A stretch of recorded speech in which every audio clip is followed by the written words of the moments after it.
Welcome back. I've got Andrew Krepshetty's on the line. Andrew, how are you? I'm doing really well. Thanks for having me, Michael, and nice to talk to you. Happy New Year and great to talk to you. Really looking forward to this conversation because you're doing some amazing work at Red Balloon, and obviously you've done some great work throughout your career. So why don't you share a little bit about you, and then we'll jump into the conversation. Cool. Yeah, no, I grew up in San Francisco Bay Area, did the old .com thing. Decided I wanted a change of pace, a change of scenery, and moved up to Idaho 25 years ago. Was blessed to start a bunch of different businesses. I've started businesses as small as a couple of employees and ran a $50 million business and I think I've had six successful exits over the years, ranging from, $100,000 to half a billion. So been kind of in the business world for a long time and really focused on labor market data and job creation primarily. So that's kind of my background. Then I've got five kids and live in beautiful Idaho on 60 acres, 10 minutes from the office, which is hard to beat. Yeah, Idaho's a beautiful part of our country. It's been a long time since I've been there. I went there when a high school friend of mine was stationed at Mountain Home Air Force Base. Yeah. And I remember he gave us a little tour of the space. And then there was this one door that was blacked out window. And he goes, I can't, and he was a mechanic. He said, I can't show you what's in that room. And I believe, and he would never confirm long after he left, which is good for military personnel, but I'm Right. pretty sure it was one of the stealth things that we didn't know existed yet. So, Yeah.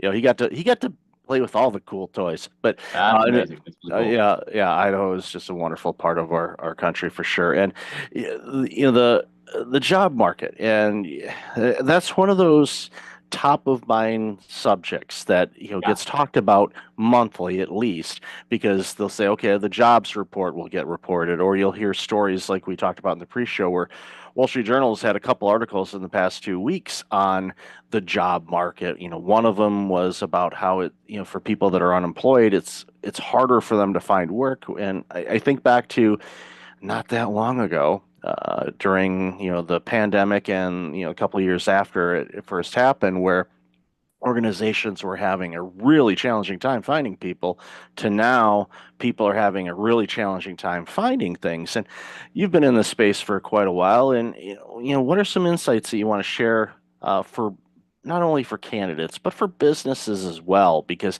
I think it's important for organizations to recognize that there's a better way to go about this and finding talent, and for talent to find organizations. So I'd love to hear your thoughts on that.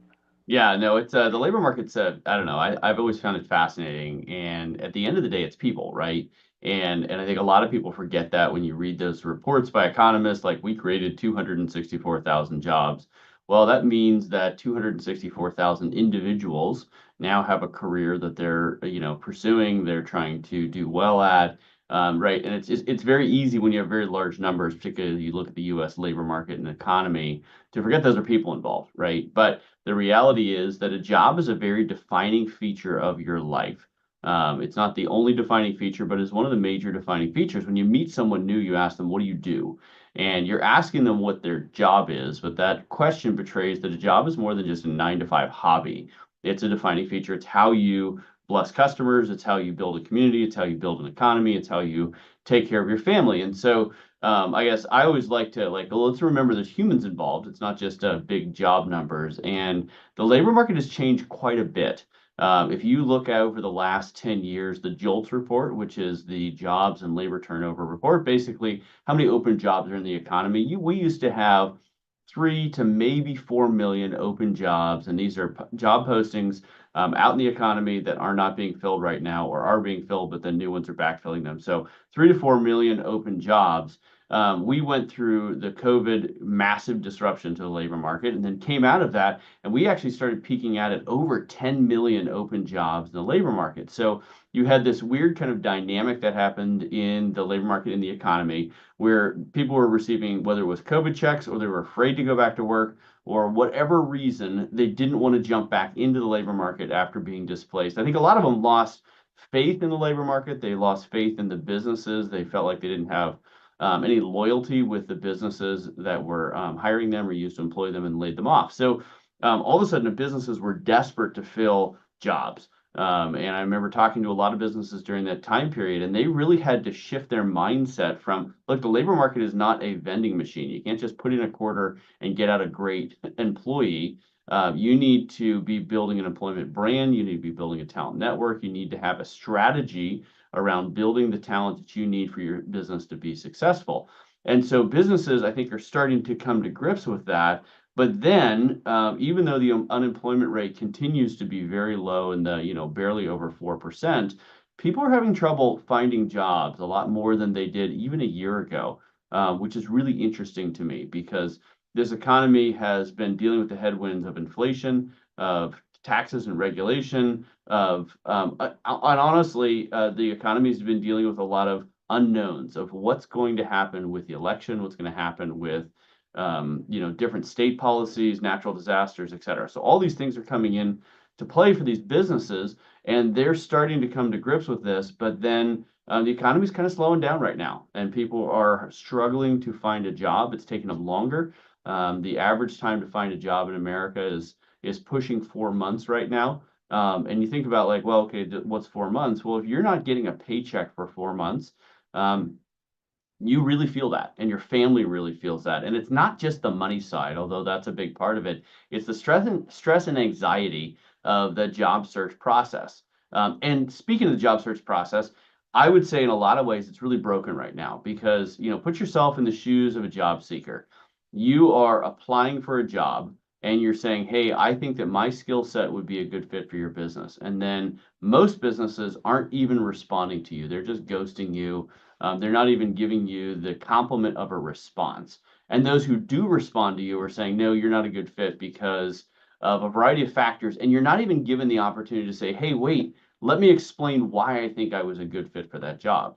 On the business side, they're posting a job. If you're posting a job on Indeed or ZipRecruiter, one of the really big job boards, you might get thousands of responses from that job posting. Well, if you're a single recruiter at a small business, let's say under 500 employees, and you get 1,000 responses to a job posting, you can't give meaningful time of day to all 1,000 people who are applying. So you're trying to weed people out and not even respond to them because you don't have time for any interaction. So in my mind, the job market is very broken. And someone was telling me, they're like, well, it's not that big a deal. It's like a sales job, right? You're just selling yourself to these businesses. But I would argue that it's very different in that when you're selling a piece of software or a widget or whatever, you're selling something else and you're saying, hey, I think this is a good fit for you. And when you're rejected, they're rejecting the thing you're selling. But when you're trying to apply to a job, the thing they're rejecting is you, right? And so it's this very personal, painful process to actually look for a job. And so I know a lot of people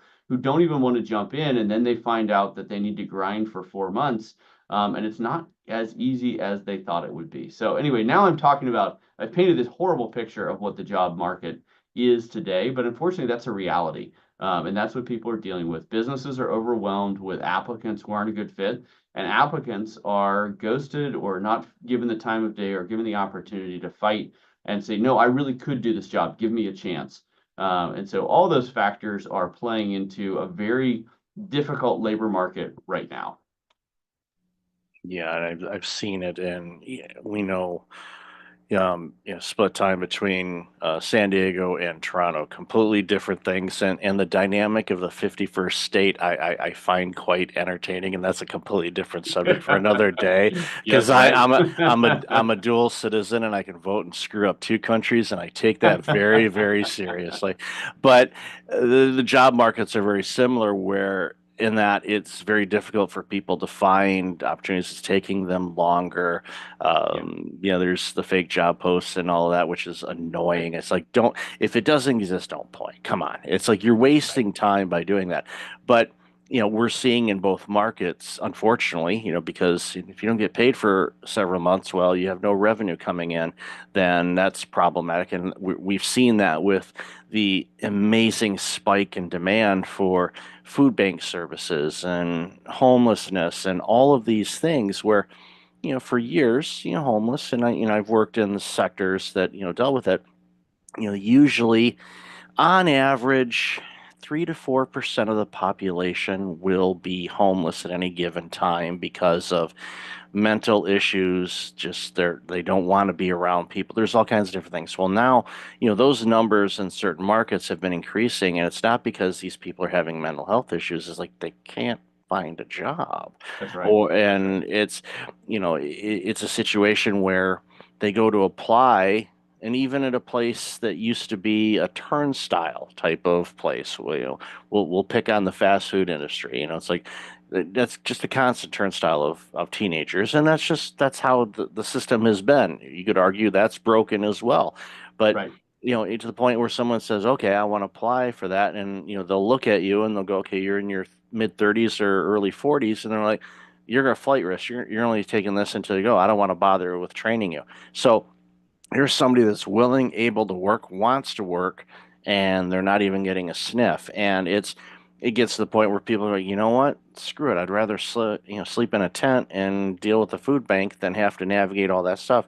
And what that does to society is it robs society of great people that could do great things for these companies, but they don't want to get into that nonsense of what the job search and job market has been. And I think that's, Right. one of the things that jumps out for me, and this is not a commercial by any stretch, of, the work that you're doing at Red Balloon. I get the emails, I see what the types of posts are and the jobs and all of that. And they're real posts. There's Right. real people behind it. They might be using ATS, but in the conversations that I've had, with other people that I've like, hey, go check them out. Like, yeah, I got a call from a real person, and they looked at it, and it was like, Right. wow, Yes. it's like the olden days when it's like, oh, people working with people. What a weird concept. But because it's frustrating. I've looked for work before, and I've been Yeah. on all sides of the fence. Either hiring people or being somebody looking for work as well, and it's it's a lot like buying a car. Now, some people love buying cars. I despise it.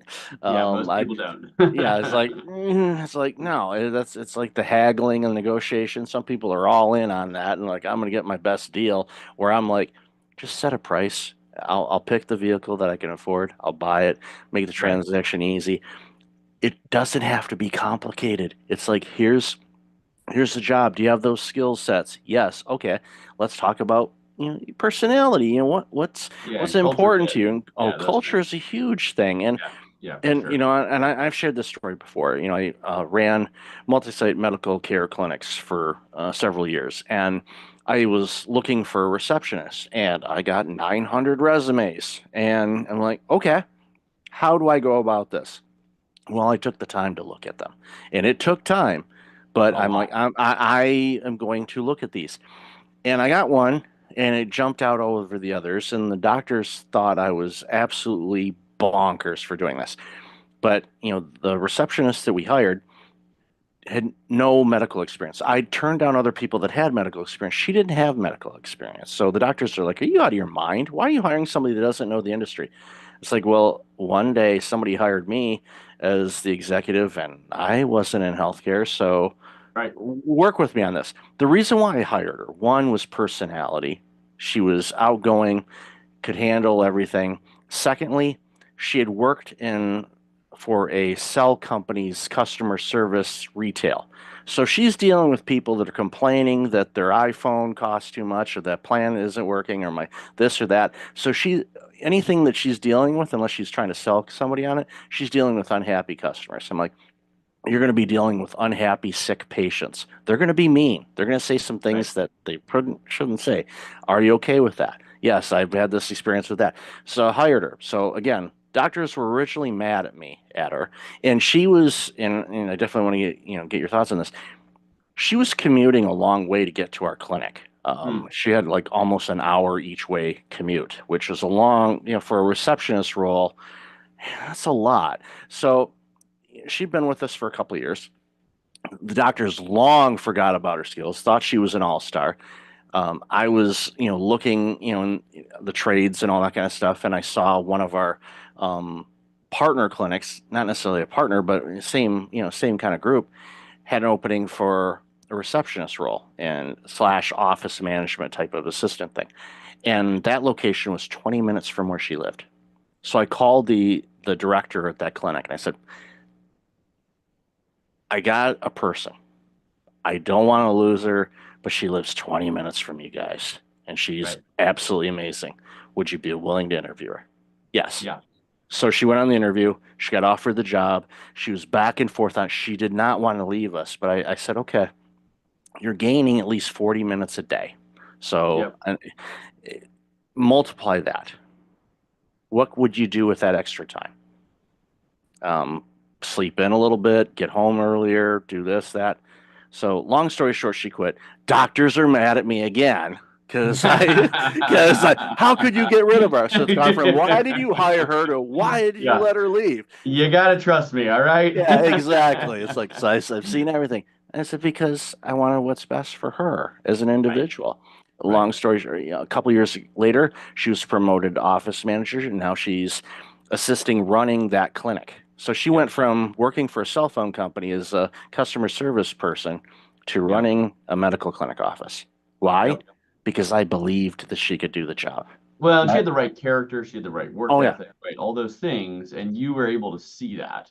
Whereas an ATS, I hate to pick on them because Red Balloon has an ATS, and I'll explain that in a minute. But there's yeah, so much can be missed in that process. And I think what you just explained, which I think is brilliant and wonderful, is hiring is a distinctly human thing. And I think anytime you just try and have the algorithms or AI or any of these things take over DQing people who the algorithm thinks are not a good fit, or communicating in a way that's clearly a machine communicating, I just think it's not kind and it's not human. It is a distinctly human thing to hire other people. So, and I guess to your point, I painted a really bleak picture, and I love your story there. But it took a long time, right? If you've got 900 resumes you're going through, then you've got to go and pitch the doctors that no, trust me, this is going to be the right person for our organization. That's an enormous amount of time commitment. And if you're hiring 20 people, and you want to make sure that they actually work, well, multiply that by 20, and all of a sudden you are a full-time person just trying to hire people, and you're not getting any other work done. So I sympathize with the employers who are like, I need algorithms, I need AI, I need an applicant tracking system to do something, because there is just this hard, reality of amount of hours. So this is what Red Balloon's doing to solve it, because I don't like to paint bleak pictures and say that everything's terrible and then not say what we're doing to solve it, because we think there are ways to solve this. So there's a couple things we're doing right now. So if you're a job seeker, instead of applying to jobs, and you can apply to jobs on Red Balloon if you think you're a good fit, and I will tell you our employers are different because we coach them up and say, look, your employment brand is really important. And that person who you might not think is a good fit right now might either know someone who is a good fit, or they might be a good fit for you at some point in the future. And if you ghost them, if you treat them as someone not worthy of a response, that's going to tell them a lot about you as an employer and whether they should ever apply for you or even recommend you as an employer. So you need to continue to be thinking about your employment brand and be responding to people, right? So job seekers can apply, or you can just join a talent network or a resume database on Red Balloon. And basically what you're saying is like, look, maybe you have a job today, maybe you don't have a job today, but I would like to be considered for an opportunity that you think as an employer is a good fit for me. And then either employers or our Red Balloon recruiting team will go through that resume database when we have open jobs, and we'll reach out to people and say, look, we think that you're worth an interview for this job. We can't guarantee that you're going to be a good fit, but we think it's worth a conversation. Well, as a job seeker, think how much better of an experience that is. Instead of applying to a job and getting ghosted or rejected, someone's reaching out and saying, look, I don't know if this is a good fit, but I think it's worthy of an interview to have a conversation about this job. Well, that's a way better way to do it. The other thing that we do on the employer side is we can take over that recruiting process. And look, there are recruiters out there, some good recruiters. They're very, very expensive. If you use a traditional outsourced recruiter, you're going to pay 30 to 40% of the first year's salary for the person that they're helping you hire. So get ready to write a $30,000 to $40,000 check for them to fill a position for you. Well, Red Balloon thought, man, there's got to be a different way. If we can do this at scale, we can include humans and use computer programs and software to just make the humans more efficient, but not try and take over what is a distinctly human thing.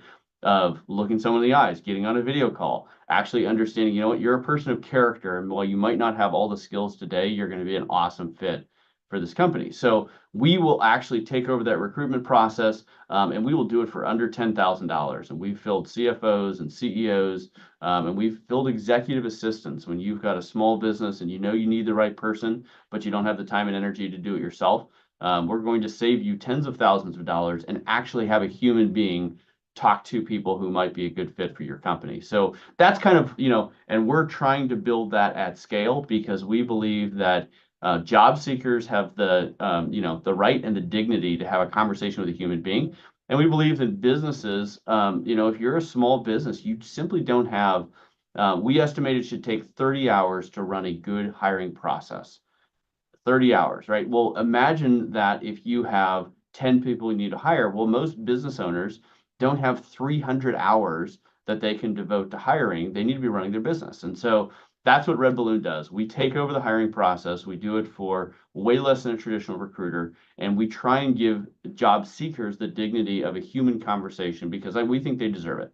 And if we can do that at scale and really redeem the world of work and make work fun again, that's really what we're striving for. Yeah, I'm a gigantic fan of it, and as I said, I've had people look at it. I get the emails because I always want to see what's going out there, and I Yeah. see the quality of organizations that are in there, and you can tell that and thank you for sharing. I did not know the fact the organization is coaching these organizations because post after post after post, it's like this feels personable. It doesn't Right. feel like here's what you need to do. And I'll give you a funny story. I saw a not because I've done on the side I do some nonprofit help and whatnot, and I saw a job post for a part-time nonprofit director type of role. Yeah. And I'm looking at the job post and I'm like I started visually trying to count the bullet points of the duties and responsibilities.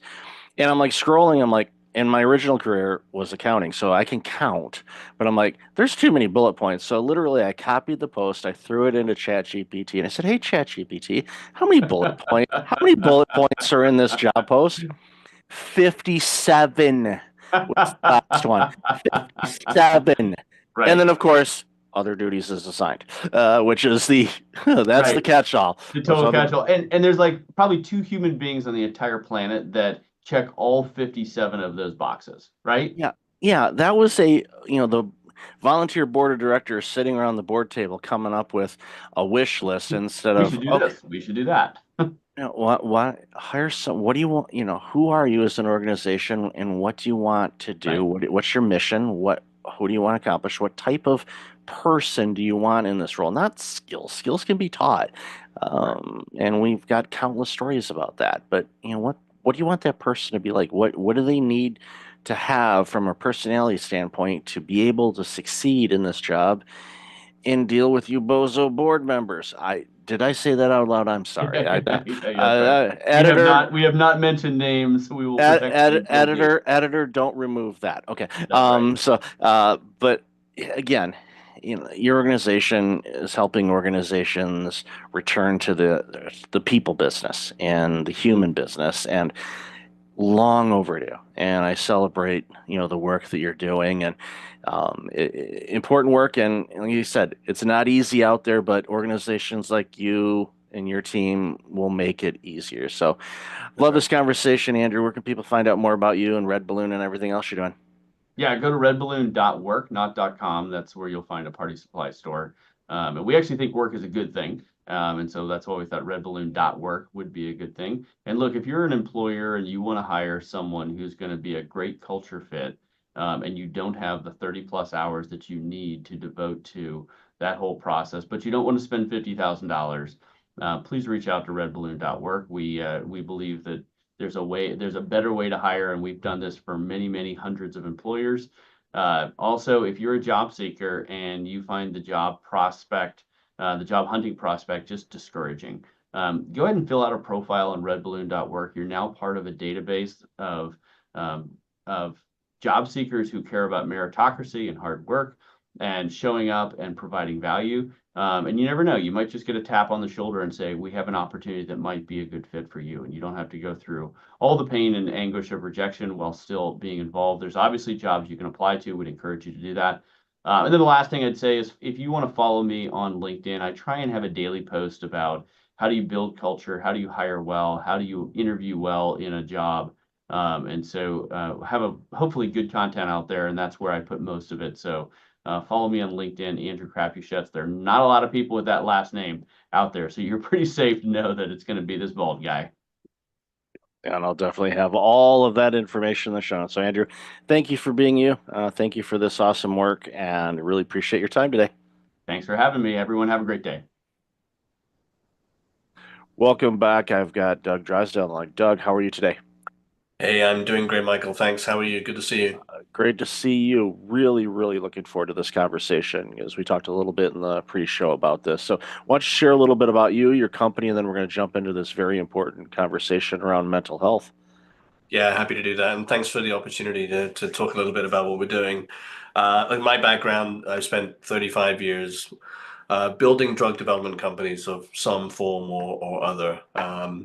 In the first half, largely through kind of R&D licensing, partnerships, co-developments, those kind of things. And then later through larger transactions, lots of M&A. I've acquired 15, 17 companies, something like that. So building companies organically. But the most rewarding, I think, for the last sort of 16 years or so, I've been the CEO of four different pharma companies, different types of companies, from a generics company I co-founded, a spec pharma company, a CDMO, a contract manufacturer, Cybin, now a biotech company. Two of those were startups and two of those were turnarounds. Two of them were public and two of them were private. So it's a real kind of mix of things. But definitely, I can say that the most rewarding has been the opportunity to grow teams and pull those teams together to deliver things like we're doing at Cybin. And I think that in all of my career in drug development, um, for the most part, it's inevitable that drug development is incremental. We make incremental steps. Science is incremental. We learn a little bit more. Each new product is a little bit better than the one before. But I think for the first time in my career with Cybin, we have something that has the potential to be a real paradigm shift, a massive leap forward, moving away from daily treatment of the signs and symptoms of, say, depression to a more of an interventional treatment that has the potential to rapidly fix depression, remove depressive symptoms. And after just a couple of doses, most patients are seeing benefits lasting at least a year so far in our studies. So a real paradigm shift in the treatment landscape, which is obviously kind of a once in a career type opportunity. Oh, absolutely. And as I shared with you during the pre-show, and I've shared this on interviews before. I don't know if I've mentioned it on my show though. I'll have to mention it. But I've dealt with burnout in my life and also clinical depression, and was on depression medication for about a year, and was able to successfully wean myself off of that through help with my physician and with therapy and whatnot. But that was a year of my life, and on average, you only get so many runs around the circle, and for me to have to deal with something like this over a year, and I know many people that suffer with depression. It's been a lifelong battle to see the results that you're seeing is it, I get excited about just thinking about it because I know what depression did to me. I know what it does to people. It robs them of themselves, and of course that always passes through to where they work, their families, their friends, relationships, every aspect of it. In society suffers from that. When people lose great people because they're depressed and they're not themselves and they're not able to contribute the way that they want to or used to, society suffers from that. So, that's why, it's so important for us to get you on the show because I want to talk about, this. And obviously, I don't want to I don't want to ignore the fact of, your career, and a question that came to mind as you were, walking us through what you've done all these years is, I don't want to guess that you've seen it all, but you've seen enough, I think, as you're navigating through the landscape of getting approvals and, investors and all these other things, that you can kind of sense what the next question is going to be, the next step's going to be in order to get things approved or clinical trials or anything like that. So I'd love to hear your thoughts on that. Yeah, no, first of all, I'm glad you managed to work your way through that challenging time. You know, in some ways, you're lucky that it lasted only a year. Many patients, as you know, find themselves having to turn to antidepressants because the depression needs some help. And then once they're on those antidepressants, struggle to get off of them. Not necessarily that they're addictive, but that they become dependent. It's like a crutch, if you like. And so, and people, as you said, rightly so, people end up spending many years on these treatments, and they were never designed for that. So, and then the other aspect is not just patients, but when we talk to psychiatrists in our studies, it's incredible to see these 20, 30-year psychiatrists who had kind of gotten to a point where they resigned to the fact they had nothing that they could help their patients. So suddenly they're seeing them motivated and energized because suddenly they have new tools that can actually change the course of disease and not just mask the signs and symptoms. Yeah, look, drug development drug development is challenging. Drug development is complex, more complex than most retail investors appreciate. Clinical trials are complex. Our first phase 3 study, 40 sites in a dozen countries, and that brings a huge amount of complexity, as you can imagine. And all of that goes on behind the scenes, and the public just sees the outcomes of it. So we're very fortunate to have a really strong team that has developed 60 plus INDs with FDA, many mental health treatments. The team's had something like 37 exits between them. So that means I think that's a good sign. It shows that they're able to create value for themselves and for investors. But more than anything, this is a cause that really motivates people. So I think pretty much everyone on the team is here because of a personal motivation, a friend, a family, a loved one that has dealt with one of these challenges. So there's that personal motivation, but we're also quite competitive people. It's interesting to me, always interesting to me, that drug development seems like it's glacial and really slow, but actually it's kind of like swan management. Smooth on the surface and paddling like hell underneath. And we're frantically working around the clock to keep things on track. And it's a very competitive group, kind of like a competitive sports team, each contributing their all and also each supporting each other. So we're very fortunate to have the group, and I think the collective insight helps us anticipate what's coming next. As you rightly say, that's the critical in any kind of business, is anticipating what could happen next on the positive side and the negative, and then planning for the next milestones. How do you move the company forward with each of the next steps?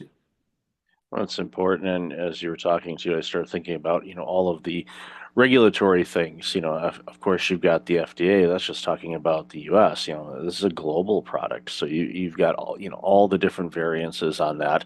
And even in the states, you've got 50 different states, and there's and licensing and testing and all these other things. It's it's a situation. It's like, we're just trying to create a treatment, but you end up spending more time on the administrative side of things. To your point, that the modern investor doesn't necessarily understand that. It's like, you're making this new drug or medicine to solve a problem. Okay, they just have, visions of labs and scientists. Like, no, well, the mountains and mountains of paperwork to submit that have to be reviewed, working with legal and navigating all of that and translation. And it's a big monster. But it's having said that, you're not letting that get in the way. You're like, okay, we know that's part of the game. We have to do that, but it's important for us to do that because, even what you said a moment ago about, psychiatrists who have been, basically there's a crease in their chair that they've been sitting in because they haven't had to move much because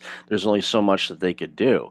Now all of a sudden they're like, we've got this new tool that could actually help people really fast. And what that does, just thinking about this from a billing standpoint for a moment, for a doctor or a psychiatrist, the more people you can see, the more revenue that generates. So if you can build up your practice because you're able to help people and get them in and get them out, you're going to have more opportunities to do that. That's just one little side effect of it. I mean, that's not your primary goal for your organization, but that is a one of those positive side effects is Oh we're yeah. helping people. This treatment has the potential not just to help patients, but to help the entire mental health care system. Um, Depressed patients are quite a high touch, 6 or 9 visits a year to their physician.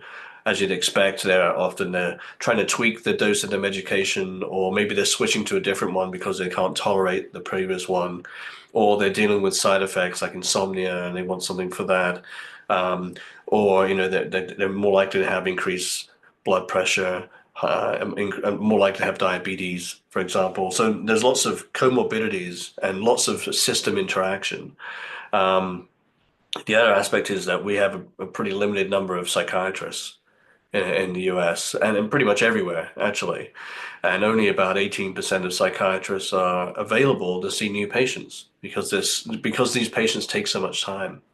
Um, and an average wait time for a new visit is something like 40 to 70 days, depending whether you want a virtual visit or an in-person one. So when you think about what we're trying to develop here is an opportunity to dose patients once or twice and then keep them out of the system for at least a year so far, we're seeing in the data. That means no going back for dose adjustments because patients aren't taking any daily meds. No going back for side effect tolerance because they're not taking daily meds. No going back for comorbidities because they're not taking daily meds. And so keeping them out of the system frees up all these other resources for new patients. I mean, even in the interventional psychiatry space, where we see treatments like ECT, TMS, esketamine, Spravato, in these interventional psychiatry centers, those are high frequency treatments.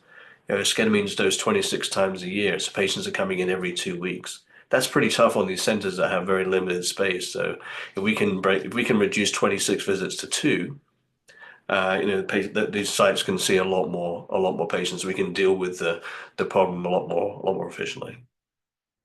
Agreed. And we know the stats of, people that are really struggling, just, case in point, I saw a stat the other day, it's, we're just at the time of this recording, we're just ending, the holiday season. So there's a lot of people that'll be getting their credit card bills in the next week or so. And there's financial stress, and the stress causes depression because they feel bad about overspending, or they feel bad that they can't, make the payments on time. And of course, that can get you down a rabbit hole of depression and anxiety and self-doubt and all of these things. And a lot of this, I mean, a lot of people, especially when I was going through it, you realize that a lot of that is just your brain chemical challenges and whatever that's adding fuel to the fire type of situation. And to be able to take that and not quote unquote mask it with the pills that I was taking for a year, but to actually have something that can adjust things and correct it where, like you said, a visit or two, and all of a sudden I'm good for a year so far. Because it changes things. And again, it opens up the door because, again, I see so many people just in my daily walk of life where I could tell people are having a tough go of it. And I don't know necessarily what the reasons are. I do know that they're having a tough go of it. And I don't, my hope is that they'll be able to get the help that they need. But as you said, there's a long wait list to talk with a mental health specialist, even with the advent of remote therapies and whatnot. There's still a wait period. And then, of course, there's cost involved and all of that, where, you know, the work that your team is doing and the innovative work that it's been doing is creating an opportunity for people to get this help a lot faster, a lot healthier. You don't have to worry about, okay, well, we're giving you this, but now, your A1C levels are going through the roof, or, oh, congratulations, you're going to bust the heart, rate, and your watch is going to be yelling at you because your blood pressure is going through the roof.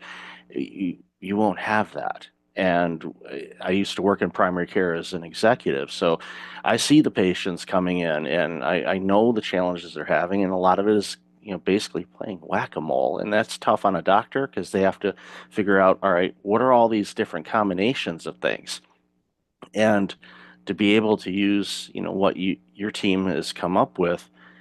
Again, it excites me. I'm thrilled that the work that you've done, and obviously you're leveraging all the experience you've had. But I'm thrilled for this because I know what this means for humanity. If we can get people away from being depressed and help reduce anxiety and other mental health challenges, people will be happier and healthier. And what a world will that be when we can get there?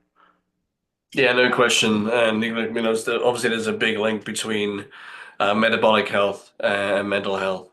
Um, we know that what people eat affects their mental state. The metabolic health or poor diet leads to reduced mitochondrial function. That leads to reduced mental function because we have 3 times as many mitochondria in our brain than we do in the rest of the cells in our body, and vice versa. When people are depressed, it affects their metabolic health as well for similar kind of connected reasons. So the two are kind of hand in hand. It's hard to fix your metabolic health and all those other things like diabetes, as you mentioned, if the mental health isn't on track, and vice versa. So the problems run deep, and I think, as you said earlier, mental health is kind of like an infectious disease. It doesn't just affect that individual, but the loved ones, their carers, their colleagues, their friends. It's very hard to know how to help someone that is suffering. There's really nothing much that we can do, and certainly the old kind of snap out of it attitude clearly it doesn't work. Um, we're very excited about the potential for this, and we're well into our phase 3 program now, focused on executing that. You're right, and you said there's lots and lots of hurdles and barriers. Simple things like drug scheduling, where every site and every vendor and every partner has to have a Schedule 1 license, adds complexity, it adds cost. But we have a team of professionals, and we've been dealing with that for the last 4 or 5 years now, and we're just powering on through. And that kind of leads into a question I was going to ask to towards wrap up is, you know, and I already kind of know the answer to this, but what's the long-term vision on this? From your standpoint, obviously I think this will spawn additional research in other areas as well. But what's the long-term strategy for the organization to navigate? And again, it helps when you have an all-star team that's done it before. It Yeah. it it, it it's not a case where nothing surprises you. It's like, okay, we know how to deal with this, and they do it. And I love seeing organizations that are made up that way because it strengthens the opportunity to quote unquote get things right. So, love to hear your long-term strategy.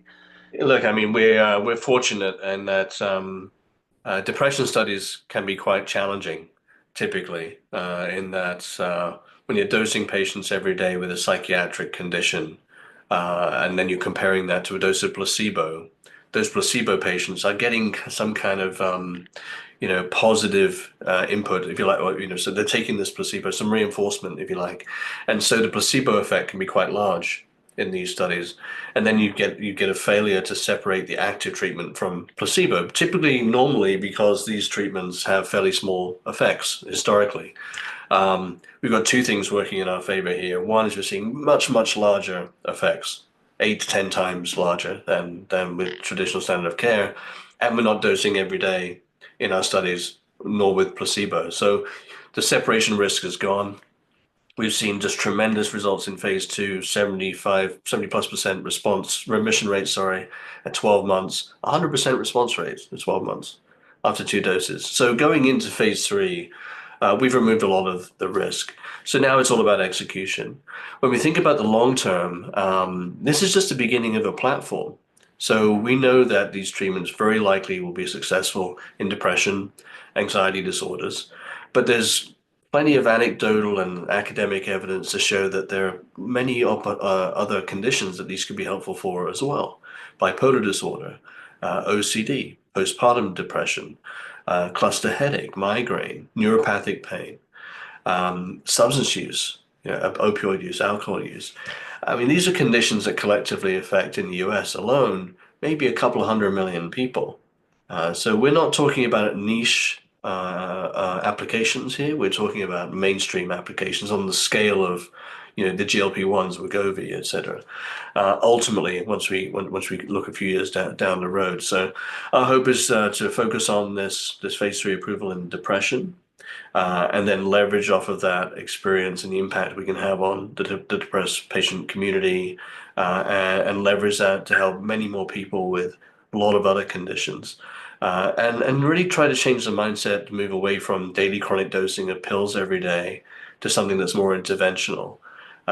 You mentioned whack-a-mole. I think it's exactly right. It doesn't matter what condition you're treating, if it's depression or a cardiovascular disease or whatever. As soon as patients start getting polypharmacy, multiple pills, then it's about, okay, well, this one's causing this side effect, this one's interacting with this one's causing another side effect, and you're adding in more treatments to deal with the treatments that are trying to attack the underlying condition. So, one major benefit of all this is maybe let's break the cycle of relying on a pill every day. Patients have to come in and do a bit of work and have a couple of visits and take these treatments, but 2 visits could perhaps last patients for an entire year, free from all those medications. So I mean that's the vision, to create a platform, and we're very very excited about the opportunity to help not just depressed patients but all those other groups I mentioned as well. Yeah, I look forward to people throwing away their pill dispensers because they don't Mhm. need them anymore. So I applaud your work and celebrate it, and I'm looking forward to seeing all the great things that comes from all of this. So, Doug, love this conversation. Where can people find out more about you and all this amazing work you're doing? Yeah, look, thanks for having me on, Michael. Enjoyed the conversation. You can always find us at cybin.com. That's cybin.com. And if you happen to be an investor, we're also traded on the New York Stock Exchange at CYBN as the ticker symbol. And I'll definitely have all that information in the show notes. So, Doug, thank you and your entire team for your part in helping people get better. I applaud you and I really appreciate your time today. Great. Thanks, Michael. Welcome back. I've got Rico Nasal on the line. Rico, how are you? I'm good, good. How are you this morning? I am doing really well. Been looking forward to this conversation. We lined this up as we were joking in the pre-show. Feels like 2015, which would be impressive because I didn't start the show till 2017, but here we are. So, for those that don't know you, why don't you share a little bit about you, and then we'll dive into the conversation. Yeah, absolutely. So I'm Rico Nasol. I've been a creative executive for the last 20 years. I spent most of my time at Zappos and Netflix. At Zappos, I was employee number 40, and I had to scale, and I founded the creative and content team there. It was, I guess, a theme in my career because at Netflix, I was there for 9 years, did the same thing. I founded and headed their Netflix creative studio. And so what I do now is I started leaning into the coaching and leadership aspects of that because I had to scale to 200 people, 7 countries. And in doing that, I had to build my own leadership teams. And so I found myself leaning more into building more leaders around me. And so I decided to leave Netflix in 2021 and start my leadership coaching business. So now I focus on training the leaders of tomorrow and building them up and helping them build the confidence, clarity, and culture they need to be successful. I love that you recognize that by building up leaders as part of your team, it probably not that you didn't have enough work to do, but it probably made it just a little bit easier because you've empowered your people to lead and take charge of things, because that's how you can scale organizations to multiple countries and rapid growth. And the fact that you were employee number 40 at Zappos, and we know what that company is, and of course doing the same thing at Netflix, we certainly know who they are. You'd have to just completely avoid media not to understand what Netflix does.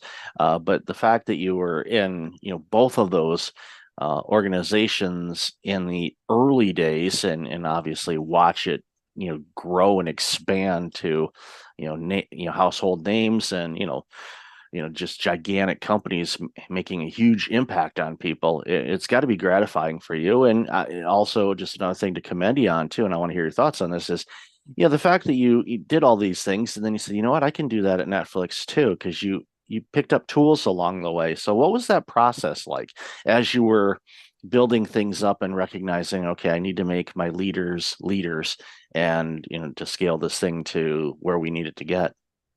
Yeah, great question. It I had a lot of mistakes along the way, and that's where I built this course, right? Because there's no perfect way to be a leader, and I would say I'm a product of my environment. I think that's how all of us are. So I was the drum major in my marching band, which like I was the number one band geek. I played a lot of sports, and then I was lucky enough to work with Tony Shea, the late Tony Shea, who really was the embodiment of like empowering others. So it was good because my first experience was in an environment that true autonomy, true empowerment, and in between, I didn't mention the stops in between because that's where I learned what toxic environments were like. So taking the good that I found at Zappos, it took me a while to find Netflix because Zappos was in Las Vegas. I was married. We wanted to live back in California, and I found a few bumpy spots along the way. And so I found micromanagers, I found toxic leaders, and nobody goes out and says like, "Hey, I want to be a toxic leader." I want to create toxic environments.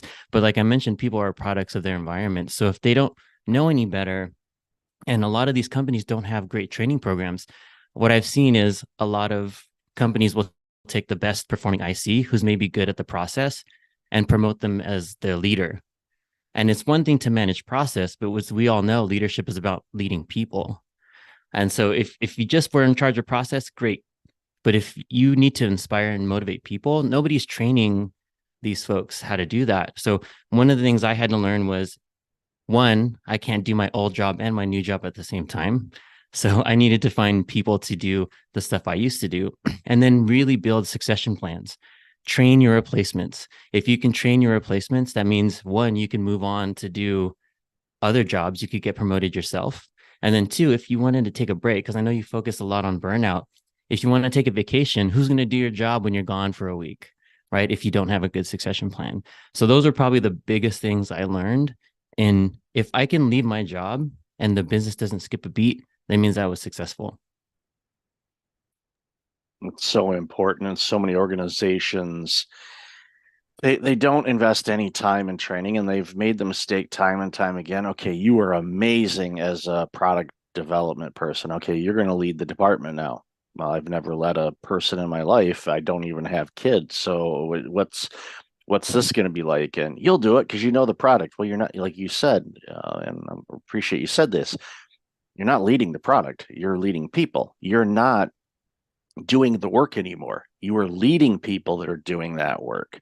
And often there's the inner struggle of, no, it should be done this way. And there's multiple ways to get to an end result. So the great leaders that I've encountered, once they become great leaders, some are, I don't want to say some are born, but some have some attributes that make them gravitate to be better at leaders than others. Doesn't mean people that don't have that can, they can be a great leader. It's something they have to learn and study from the greats and research and, don't be a follower, as Jim Rohn has said, make your own decision, so take some ingredients from all the great leaders or the people that you admired or your former bosses and use some of those components in your leadership style, and you'll be amazing at it because it's got some principles of leadership, but it's also got you in there. And that makes it so much easier. But organizations don't invest time in training their leaders. So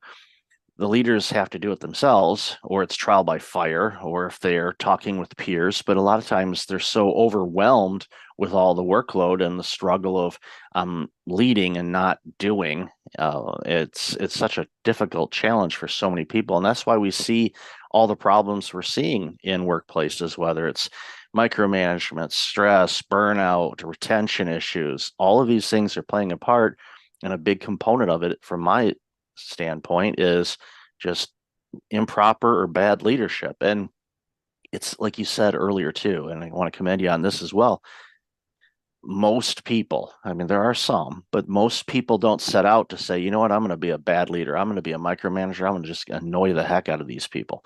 That's not their intent. Many of them are internally drowning. They're fear, they're scared. They're basically putting on a fake face to say, I have to show myself as being a strong leader. It's like, well, you need to be who you are. So you're not fighting this internal battle of trying to pretend to be somebody that you're not. Be you and figure out your leadership style that can help motivate and grow the business. Yeah, I'm so glad you said that because that's one of the things I like to focus on in my coaching practice and in my course is leadership is about authenticity, right? Like you can't be something you're not. And you said something there when leaders are born. I do believe leaders are born. Some people say like leaders aren't born, leaders are made, but I believe leaders are born because we all have innate skills and strengths, and it's about fostering those strengths and bringing those things out, and knowing that they bring value to the organization, the team, and whatever. And the thing that gets a lot of people hung up is we talked about this in the pre-show, whether they have imposter syndrome, they have low self-worth, they don't have confidence in themselves, they don't believe that they have value. And if you start to get into that negative self-talk, that's when you start to make the mistakes as a leader. You start to take on too much. You start to information hoard. You start to do the things that aren't natural, but because we're afraid of failing, we're afraid of making a mistake. We're afraid of the team looking bad. If the team makes a mistake, that means I made a mistake. That means I'm a bad leader. But when you hold on so tightly, that's when we start to fail our teams. It's when you let them tier what you said earlier. You just need to tell them, get from point A to point B. You figure out how you get there. I just want to make sure we get to point B.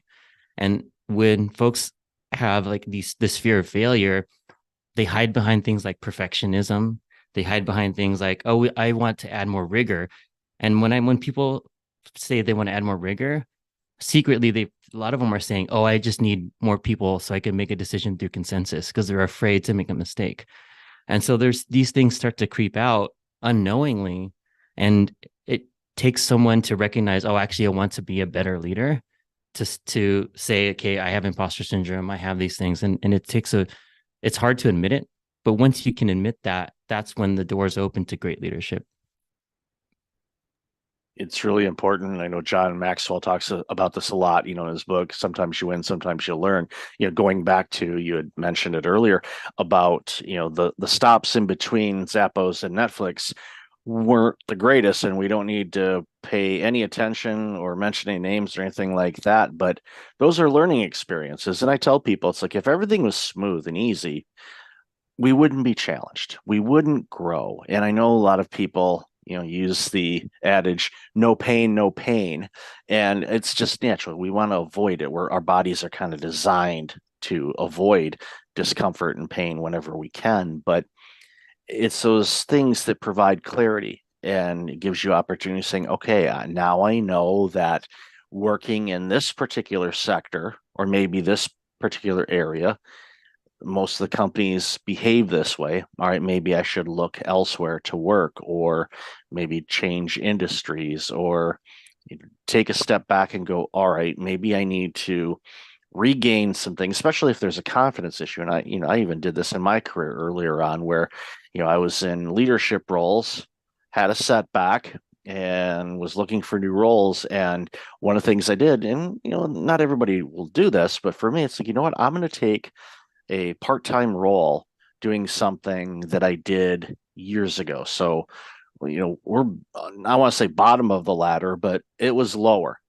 And it was more of for me personally to say, yeah, I've got the confidence, I've got the skills, get really good. It was so funny too, because this organization said, you've got management material, or you're really good. And not knowing that, and I didn't lie in my resume. I just didn't go into great details as far as titles and all of that. But I'm like, I used to run a department like this with 3 times the number of people that you have in here. So I know everything there is to know about it. But I didn't tell him that. I just said, thank you very much. I really appreciate that. And just continue to get good at it again, just to kind of build up my self courage and remind myself of who the heck I was.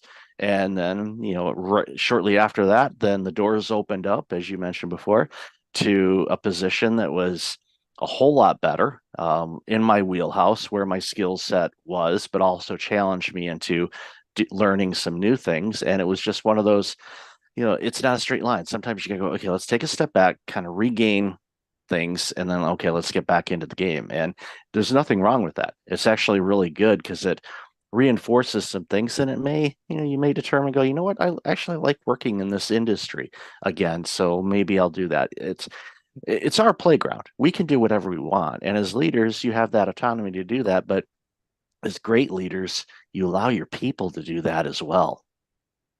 Yeah, that's a great point. And yeah, to your point, when you step back, it kind of gives you another perspective, right? So there's a few types of people I work with. There's some in particular that I feel like, oh, the only way to grow is through people management. And I had many leaders on my team that didn't manage any people, but they were mentors. The rest of their peers saw them as leaders. And I always made sure that there was a high level IC path, an individual contributor path, because there's only so many people manager roles, right? You can't just make some. So in some cases, you find ways to elevate others where they don't necessarily have to go into people leadership, but they're seen as leaders. And then there's other folks to what you mentioned where, and also I wanted to bring up is taking that step back to change perspective. I had to do that myself. And I'll tell a little story at Netflix where we would do quarterly offsites for quarterly planning, and it's like a bunch of VPs, and we're in there, and I'm like I was only one of the only creative executives in this meeting. And so I had to shift myself because in my mind, I'm like, why am I in this meeting? Like everybody here is like business owners and like whatever and I'm like, I'm a creative. And so during the break, I had to shift myself and say, why am I in this room? What, what does it mean that I'm in this room? And when I answered that, it's like, I'm the only creative in this room. That means if I don't say anything, I'm letting down all the creatives in the organization because my voice is probably the most important because it's the least represented. And so by shifting that mindset and helping a lot of my clients shift that mindset is your voice is probably the most important, especially if you're the only one representing that function in the room. So look at it that way and share your perspective, share your voice, share the things that you're thinking, the questions that you have. And I went from not saying much and being scared to say something not smart to no, my perspective and my opinion's important. I love that you basically reframed the question. Your first instinct was, why am I in here? And you reframed it to is, what's the reason why I'm in here? And the reason is because they need me to share from my perspective and my background that they don't necessarily have some insights that they're not going to see, which is going to strengthen whatever initiatives the organization as a whole is trying to roll out. The ideas that you provided literally could have created additional millions, if not billions, in revenue. And if you weren't in that room, that may not have happened. So you ask, basically the same question: why am I in here? But it's why am I in here is because I can offer this value, not the self-doubt thing. But you caught yourself and you reframed that thing. So you looked at it from a different perspective, and you provided a ton of value. Not taught, I don't know anybody else in that room, but you provided a ton of value, which made a huge impact on that organization. And that's again one of those things when we have that self-doubt and negative talk and imposter syndrome kind of thing. You have to realize where have I been? Where am I at now?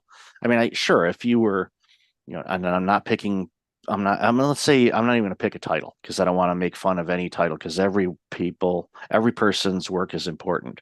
Like the old adage when President Kennedy was touring NASA and Cape Canaveral, and he walked up to a janitor and he said, "Hi, I'm, President Kennedy. What's your name?" The guy said his name, said, what do you do here?" And his role was janitor. And he says, I'm helping put a man on the moon. Yeah. And it's true. Because if that place wasn't clean, it could create problems for the rockets, which would have created problems, which could have killed astronauts and everything else. So that janitor was true. So it's the same thing. Whenever we have that imposter syndrome, remind ourselves we are an important part of this company or of this community or of this country or wherever you happen to be. Everyone here has gifts, and I'm glad you made the comment about born leaders, and it's definitely for me to reframe that as well personally. So I appreciate that and thank you for that. But it's so many people hold back, and once people kind of open up and offer their insights and stuff, all the great innovations and inventions that we've had throughout humanity came about because people opened up and offered their ideas and suggestions. Because if we didn't, who knows how behind we would be based on where we are now in the world as far as technology, communication, transit, you name it. Those all came from ideas that people spoke up and offered something. Because if they didn't, we wouldn't have anything that we have today. Yeah, absolutely. Um, it just reminded me of this story that I have, and it's actually part of the thing I want to offer to your audience. I know we're going to talk about this later, but I have this journal. It's called the Crush Imposter Syndrome Journal that we'll give the URL later. But what it does, it helps you work through those things, because you're right. If people didn't speak up, then one, some things might not have been invented, or some terrible inventions might have been stopped, right? And some of the things that this journal helps you do, it helps you go through what's triggering your feeling, like when you're feeling this imposter syndrome, what is it that you're feeling, and starts to look at hard facts, right? So what evidence do you have? So here's an example, right? So a person might be saying, oh, like my boss hasn't spoken to me in 6 weeks, right? So what somebody could say is like, oh, he must hate me. I'm going to get fired because my boss hasn't spoken to me in 6 weeks. But what could it be? What else could it be? Could it be that your boss is actually really happy with your performance and that he doesn't have to speak to you, right? So like it's all about changing our frame of mind and really understanding what are our triggers and what do we know to be true, right? So if you do speak up in that meeting, what can happen? And the things that I used to be afraid of is speaking up in meetings is like, oh, I'm going to say something dumb. Someone's going to not like it and I'm going to get fired. And then I have to ask myself, how many times has that happened? Out of the hundreds of times I've said anything, how many times have I said something not smart and gotten fired? Zero. How many times have people nodded their heads and said they agree and like that's a good point? More often than not. So the truth is, the reality is when I do speak, people value the opinion. The fear that I have is that the one time out of a million is going to be that one time where I say something not smart. And that's when we get in our own way. Like we have this fear. That's when the imposter syndrome comes out. We think the worst thing will happen. But what I'm asking people to do is think is what is the best thing that can happen? Maybe you save the company $2 million, which is a true story for me. Yeah, it's fun to save money because for all the accountants and bean counters that listen to the show, they get this part because so many businesses, and I've done a ton of work in nonprofits. Nonprofits are always looking for revenue. They're always looking, how can we raise more money? How can we get more donations? All of that, which is, a key component for them to address the needs that their particular nonprofit does. But for me, in my original career was accounting, whenever I helped out those organizations, like, okay, you have your people that are really good at fundraising and all that stuff, let them be. But let me go look at some cost savings. Let's go see what we can find. And, I saved a nonprofit, smaller amount than that, but it was still $250,000 annually on renegotiating some contracts that we were allowed to renegotiate. And by doing that, we were able to launch a new program, hire 3 people to run that program, and provide additional community service in an underserviced area. That's one of those things that, of all the things that I've done in my career, that's one of those things that I am quite proud of. I'm proud of a lot of things and thrilled that I was given the opportunity to be able to do those things. But that's one that sticks out to me a lot because we didn't let anybody go. We didn't fire anybody. We didn't cut programs. We found some savings and then passed that along into bringing on additional people to do jobs that they love doing and impacting the community. And it can be corporate, it can be nonprofit, it can be in your own home. It's just one of those things where when you find opportunities and you speak up and you say things, it creates opportunities. So take those opportunities to find opportunities and grow as a leader. Doesn't matter where you are in an organization. If your organization doesn't invest in leadership, you can. It's never been easier. If you have a commute, there's YouTube University. You can listen to podcasts like this one or the billion others that are out there. You can read book and, a good segue, take your course as well. So why don't you share a bit about your course that you have? Yeah, so it's called the Seven Figure Leader. And it goes over the three C's that I developed, and I mentioned them earlier, over the course of my career. So it's focusing on confidence, clarity, and culture. So those are the three modules. And really, if I was going to say, the whole thing is based on confidence, because the first part talks about imposter syndrome, the things that we're afraid of, like a lot of the themes that we talked about today. And the second part in clarity, it really talks about how to set a mission, vision, and their values for your team, because as leaders, we're the ones who set that culture, right? And then the last part is the culture piece, where we talk about how to use coaching, mentorship. It kind of ties all the modules together, right? So it's a 12-week course. You get some one-on-one time with me, and I have folks going through it now, and I used it to place a lot of the leaders that I trained at Netflix went through the same exact program during my time there. So it's tried and true. It's been tested and proven. I've made all the mistakes for you, so you don't have to. You can learn from all the mistakes that I made over the past 20 years. Yeah, and then there's a book that's going to be coming out. It's in editing now. So maybe when this is out, by the time this is out, people can pick it up. You can find all that information at riconasol.com. And then the free download that I mentioned for the listeners here for the Crush Imposter Syndrome Journal, it's riconasol.com/leaders. Yeah, you can download it free there. It's a great resource. It's a 7 days to Crush Imposter Syndrome journal. I really appreciate that. And I highly encourage everybody listening, go get that resource and sign up for the course. And then, when the book gets out, I'll make sure to update the show notes to have a link to the book as well, because leadership is so desperately needed. And even if you're not, a senior VP or a C-suite executive, let's say you're middle management, or maybe you're even on the front lines, you're still a leader of life. You're a leader of your work area. You're a leader of interacting with your customers, clients, patients, whatever you identify the people that buy or you serve.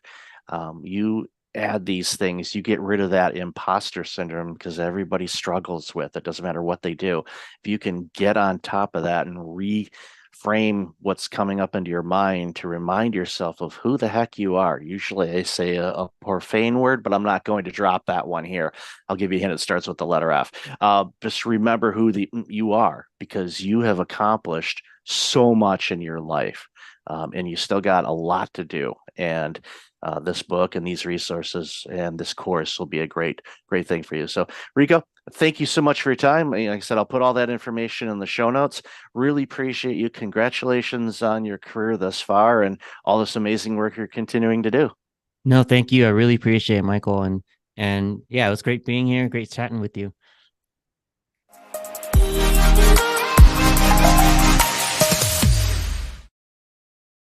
Hey everyone, welcome back to Founder Story. I had already had a great conversation with Michael D. Levitt, but he's the Chief Burnout Officer, Global Thought Leader. He's talking about HR, burnout, workplace culture. These are things that we've gone through for decades, but since COVID, it's become really prevalent. I know I've dealt with it. My friends have dealt with it, whether you're a founder, whether you're in corporate. And he's also the top global podcast for thought leadership. Well, Michael, welcome to the show. Great to be with you today, Daniel. So why did you launch Breakfast Leadership Network? And Why are you so passionate about helping people with burnout? I had my own personal burnout journey back in 2009, where over a period of 369 days, so just over a year, I had a heart attack that should have killed me. And then 17 weeks later, I lost my job during the Great Recession. And then my family car was repossessed. And then finally, my home was foreclosed. All those things happened to me in about a year. And all those things happened to me because I was burned out. I was making mistakes at work. I wasn't taking care of myself physically or mentally or spiritually. Obviously, when you lose your job, it's kind of hard to make the mortgage and car payments. Even today, it's hard to make mortgage and car payments or rent payments, even if you are working and you haven't had a cardiac event. So it's a difficult time for a lot of people. And after recovering from all of that and realizing, okay, I'm very fortunate, I don't want to ever go through that again. After I went through the exercise of understanding what happened to me and getting back on my feet, I started noticing people in my sector, and I used to work in healthcare, were going down the same path I did. And it scared me. And I thought, I can't allow this to happen. So I started talking with people, started writing blog articles about it. And then in a conversation with a trusted colleague, he said, you've got some consulting experience. Why don't you start doing some consulting on this? And I did. And then that led to keynote talking, to launching the podcast in 2017, to writing books about burnout, my own personal burnout journey, and created Breakfast Leadership because I was working mostly originally with C-suite executives, and the best time to get a hold of those people early in the morning before they get into the trenches, because once they're in the trenches, good luck. You're not going to get their attention. They're too focused on doing what they're doing. And if you start off the day the right way with some techniques on how to mitigate your stress so it doesn't become prolonged stress, you're going to have a good fighting chance of beating burnout. So it sounds like you've been helping people for many years with burnout. So you've seen the changes going from pre-pandemic, during the pandemic to now. What are some of those changes that you've seen? And is it different? Is it different if it's a founder or person working in the company or an executive? There's different variations of how it impacts, but burnout doesn't really care what type of job you're doing. The World Health Organization, who we've heard from over the last few years, prior to the pandemic, actually issued an ICD code, which is a disease code, for workplace burnout. They didn't classify burnout as a disease, but they called it a workplace phenomenon. And their definition basically says it happens when you have prolonged stress and you're overwhelmed with life and you can't keep up with the demands of life. And if you go into a room of 100 people, I'm going to guess 90 to 95% of the people are going to raise their hand saying, yeah, I'm experiencing that, or I've experienced that recently. And prior to the pandemic, because I started the organization before that, there was a lot of people that are burning out, but they weren't talking about it as much. And unfortunately, there's a mental health component to it, and there's still a stigma about mental health. And if you're a C-suite executive, a Fortune 500 or a publicly traded company, and the word gets out that, oh, the CEO of ABC company is burning out, what's going to happen to their stock? So you have to be really quiet on who you're talking with and who you're working with, and they're afraid to share that kind of information with anybody. So it really becomes a problem. Fast forward to the pandemic. Initially, at least during the first couple months of the pandemic, I thought, okay, I think we may have a solution here where people can take a step back and just kind of reevaluate what they do and reprioritize, because we had to. We had to figure out new ways to work remotely if we hadn't done that before. And hopefully that would break down some silos and simplify some things. And I was gravely mistaken on my assessment that I thought burnout might ease up. It was literally, burnout was a fire, and somebody decided to go to the gas station and buy barrels and barrels of fuel and just dump on the flame. And it's been horrific what we've seen over the last few years.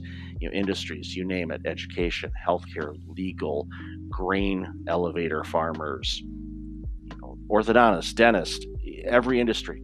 People are burning out at alarming rates, and it's happening faster. Health concerns are happening to younger people The number of millennials that are having cardiac events or heart attacks, under age 40 is skyrocketing. And that scares me because that's a long life if you survive, hopefully you do, of taking heart medications and all the other things that you got to do. And it's like it's shortening lifespans. It's such a horrible thing. So the pandemic made it worse, and it frustrates me. And what I've been doing with organizations, and why I added the workplace culture and the environment, because it's the environment. If the environment is healthy, there's a fighting chance you're not going to burn out, because the stress will be managed. If you're not managing your stress, either with your teams or yourself as a leader or a founder, you're running the risk of burning out. Yeah, we've had someone on recently and they were talking around like the amount of death increases from stress, and just how stress causes so many issues in our bodies. And it's like with technology, you think we'd be living longer, we'd be less stressed, but it seems like we're even more stressed now, which is, burnout and all these things. And I remember working in the corporate environment, going through the same thing. When you're trying to move up in the ranks, or when you start a company, you have to work a lot and you have to go through a lot of stressful events, which I think lead to this burnout. So what are you seeing when it comes to people when they start companies? And obviously when you're in that startup mode, you're working a lot, you're working a ton, and that startup mode could lead for, could be a few years. What are you seeing when people start companies when it comes to burnout? Yeah, real quick, the majority of chronic diseases, and I used to work in healthcare, the majority of chronic diseases, stress is a major factor in them happening. Diabetes, hypertension, high blood pressure, all the things that we see with people that have chronic diseases. Stress is a common element.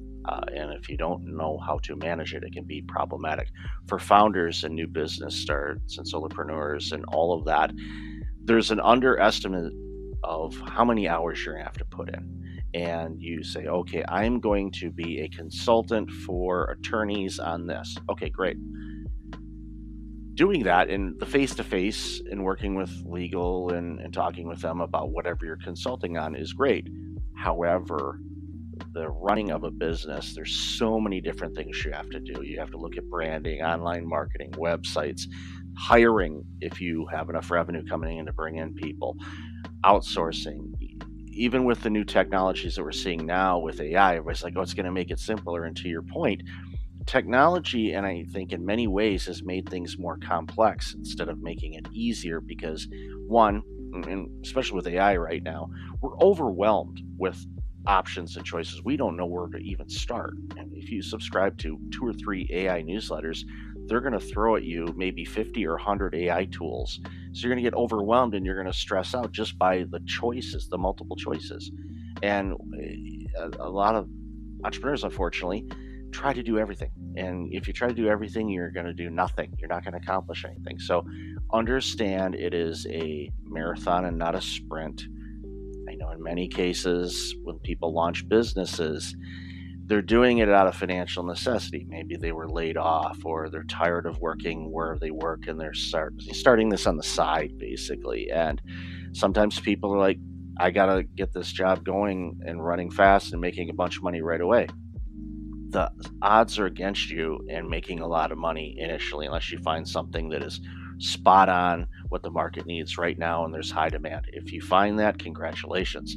That is rare.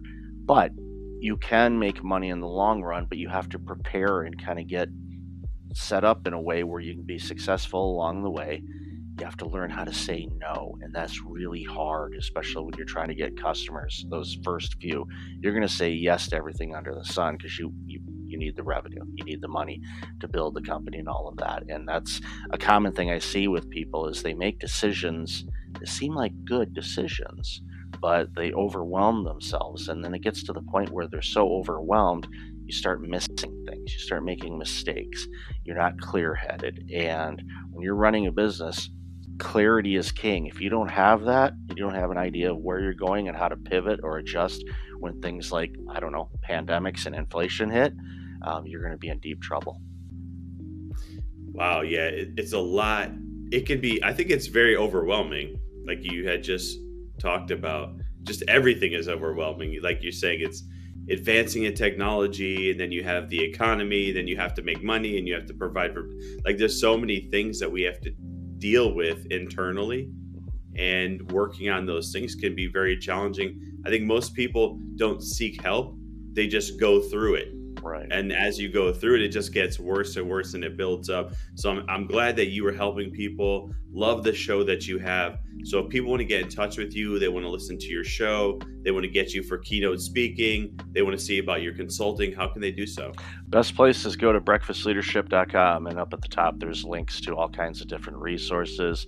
They'll even get an annoying pop-up if they want a copy of my burnout proof book. I'll email it to them, and it's a quick read, and that's intentional. I didn't want to create a Tim Ferriss Tool of Titans mammoth book because that's only consumable in chunks. I wanted people to get through the book quickly so they can quickly make adjustments so they no longer burn out, because burnout robs society of everything. It robs people, it robs families, it robs businesses, it robs all of us of great products and services. So I'm doing my part to eradicate burnout and love all the help that I can get. Well, thank you, Michael. I can tell you're all about impact, and you want to impact millions of people. I can tell, and they need it. So I hope that they go and they check it out. And thank you for being here today on Founder Story. Appreciate it. Thank you.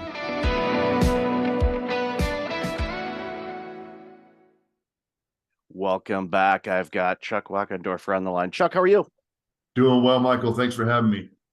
Great, great. And we're going to add Doug to this conversation too. So let's welcome in Doug real quick.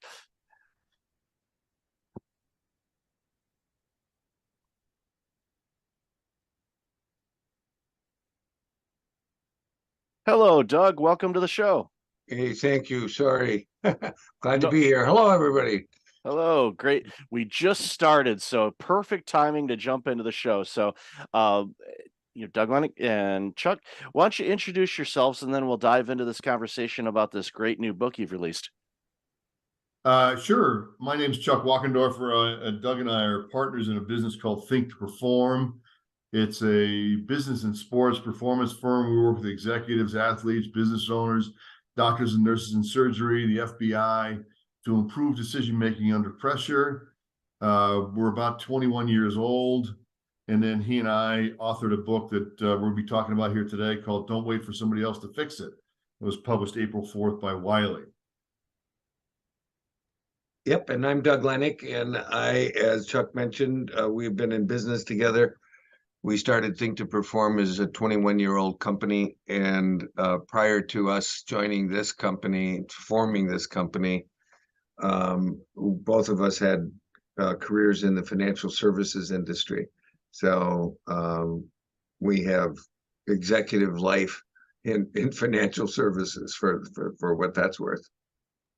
Well, those are skills that definitely pay dividends. Going through my original career was public accounting, and it's amazing how many skills I picked up along the way that I use even today. So it's, having a financial background definitely can help with decisions, and especially, making those difficult decisions that we so run into. So congratulations, organization, is 21, so a legal adult now. So that's good. But yeah, and still young, but it's awesome that you guys have launched this amazing business. And then of course you're writing this book, and in the pre-show, when Chuck and I were talking for a couple of minutes, I said the title of the book alone is definitely, you see it on the bookshelf, you're going to grab it and you're like, okay, what's this about? So I'll want you to start with what motivated you to write the book? We feel well, first of all, we work our clients we work with our clients to develop their leadership effectiveness. And as Doug mentioned, we've spent decades in leadership roles ourselves. We have been consulting and coaching executives and business owners around the world to improve their own leadership effectiveness. We've also benefited from our own mentors and people who've come before us, people who've written great books like 7 Habits of Highly Effective People by Stephen Covey. And so we felt a responsibility to extend what we've learned, what has benefited so many of the people that we've worked with into this book. And part of our vision at Think to Perform is to enhance the world by improving the decision making and performance of the individuals and organizations we touch. And so we've been working for the last 21 years to enhance the world. And people can't always hire Doug or myself or other people in our company. So we try and provide the tools and the content in different ways. So we have a YouTube channel, we have an audio library, we have workbooks, we have values cards, but then we wanted to put everything that we think is timeless that can help anybody anywhere improve their lives or the lives of people that they care about. And so that's kind of the genesis of the book. We wanted to put all of this in one place. We identified these 8 essentials, and we wanted to make it a workbook so people can not only read the book and learn about the tools, but apply them. And that's really where you're going to get the results, is in the application. If I don't use what I've learned, it really doesn't benefit me that much. And so it is a book meant to be used. Doug, anything you'd add there? Well, what I would simply say, that you said it really well, and what I would say, Michael, is, and by the way, I have to congratulate you. I never made it. I was going to be a public accountant, so I dropped out a quarter short of a degree in accounting. So God bless you for finishing. I didn't. I did eventually graduate from college, but not with a degree in accounting. But I would say what Chuck said is pretty much on. So I don't think I have a lot to add there. I did want to comment on your CPA-ness and the value of that, because it's clearly valuable. But we wrote this book because we believe that every human being in the world, and the world has now crossed 8 billion, so we now have more than 8 billion people in the world. We think that everybody in the world influences the people around them. So wherever one lives in the world, unless they live literally by themselves, they are influencing people around them. And with that comes a responsibility. So we take the position that everybody is an influencer, and we label them, therefore, a leader. Leadership is that which one does to influence the behavior of others. All of us are leaders, and we're challenging ourselves as authors and our readers to not wait for someone else to do something about all the stuff that we can look around and see could use some fixing. So, and we're in a point finger world today, and we're saying it's time for reasonable people to say, hey, I'm not going to wait for somebody else to fix it. I'm going to step up and I'm going to fix it. I'm going to make a difference myself. And that's why the book is meant to be a workbook. Anybody should be able to open literally any page of the book. You can go to any page and find something. I just opened it up accidentally, came to page 117, and it says, decision making is a full-time job. If anybody just opened it up and just decided, I'm just going to read about decision making, it's a full-time job, that will be valuable. If they go into the chapter on igniting integrity and responsibility, simple little things like standing up for what's right, basic tools that people can actually use to make a difference in their lives and in the lives of the people they influence, literally immediately. And so that's what we're hoping to accomplish.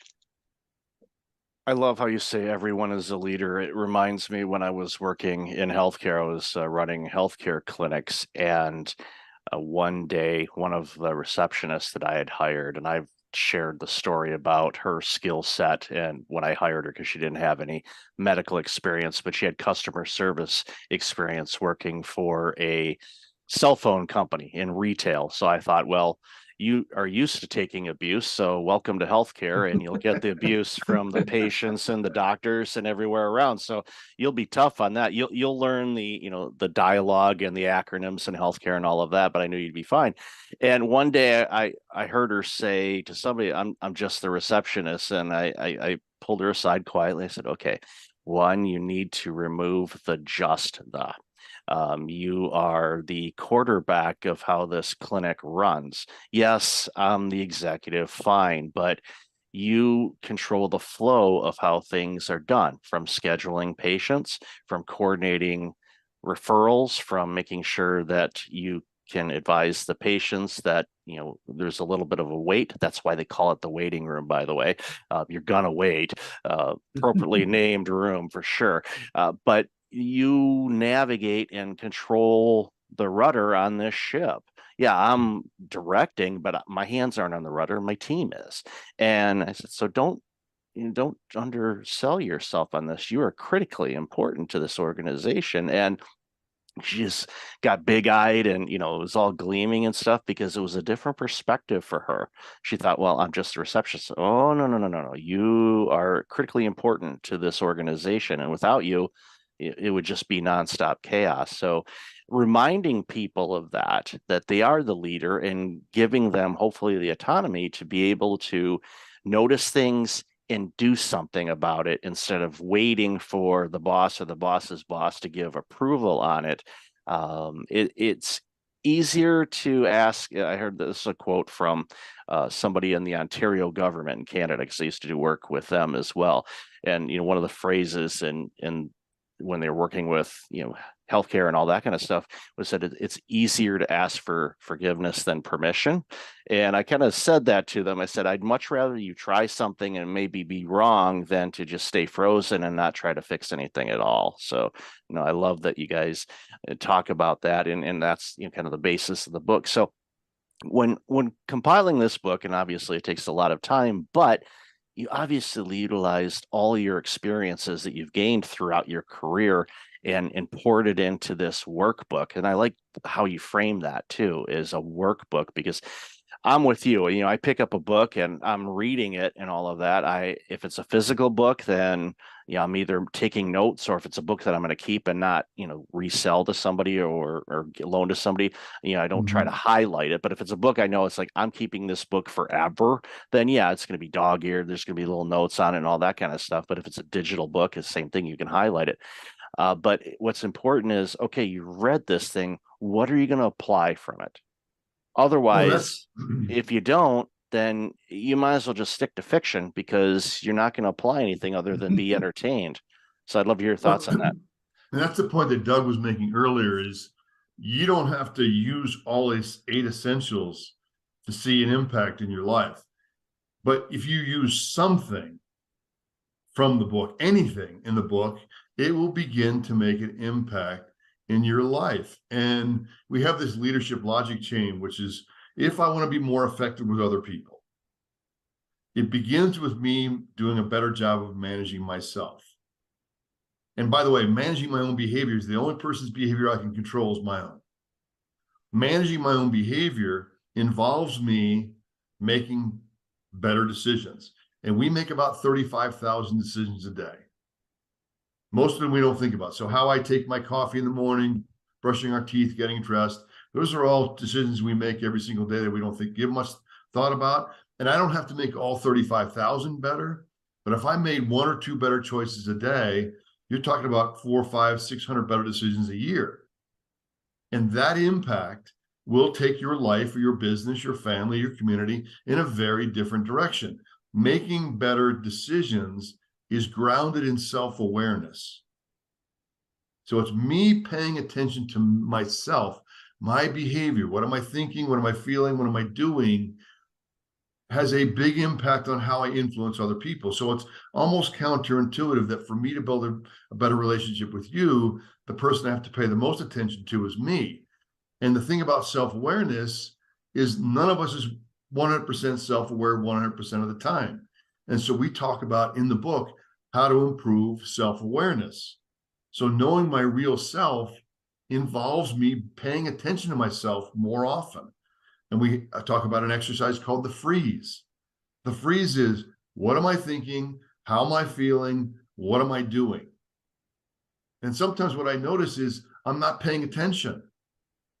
I'm watching TV or I'm reading a book and I read 10 pages. I have no idea what I read. That's me not paying attention to myself. Well, if I notice I'm not paying attention, Then the last question is, could I be doing something different? Should I go put the book down and do something else, or should I pay attention to what I'm reading? But that requires the self-awareness to make that decision. Yeah, so the bottoms up, if you take that logic chain, we go bottoms up, it's self-awareness first.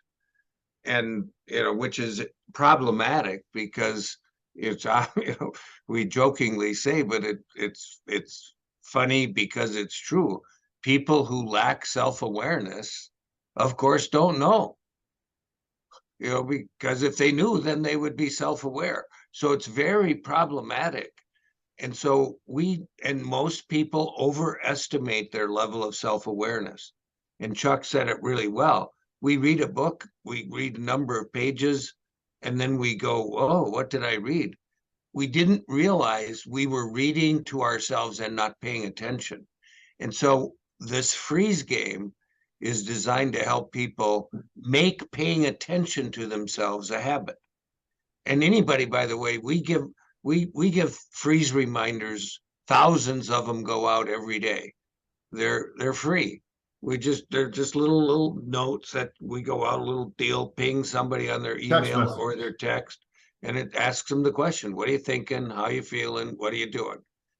Don't judge yourself, just learn to pay attention. What will happen is the process of paying attention to yourself will result in you improving on those 35,000 decisions you make every day. You'll start making a couple of them better. You don't have to make 35,000 better.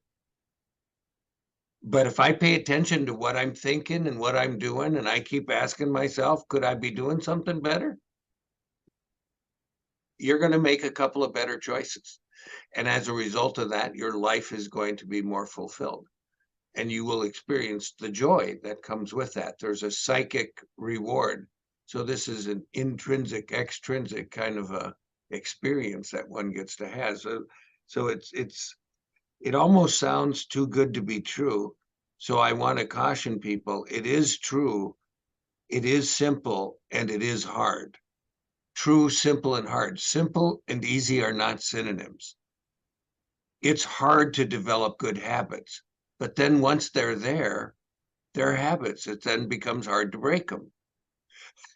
And so that's what we're trying to do, is help people develop good habits to improve their lives so that they in turn can have great relationships with everybody in their life.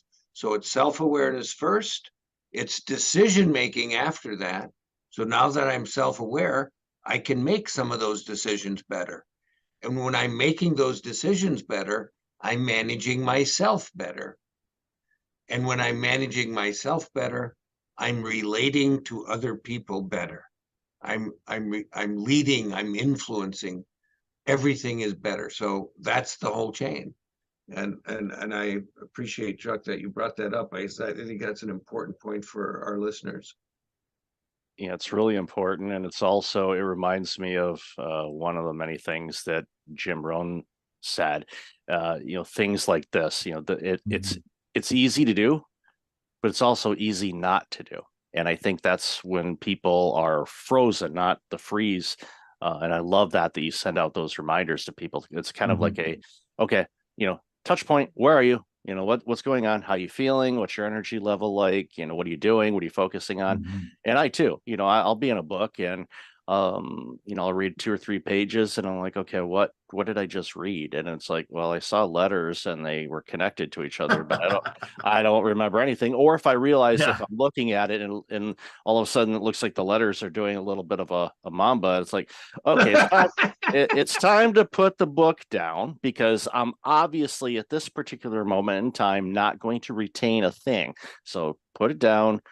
Go look out at the sky. Don't look at the sun. Hopefully you've been taught that, but if not, don't look at the sun, but at least look in the sky, look at the top of the trees, wherever you happen to be. Even if you're inside and you can't look outside, focus on something just to kind of get present.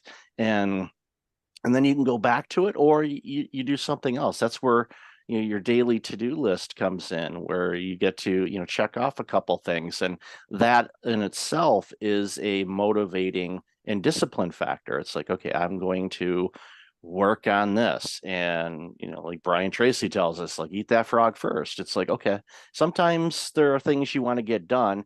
And I don't want to say 100% of the time, but it's a high percentage for me. If there's something on my to-do list and I'm like, I don't want to do that, I'll wake up the next day and say, I'm doing that. And I get it done. And of course, I get it done quicker than I thought it would take because I focused and disciplined myself to get it done.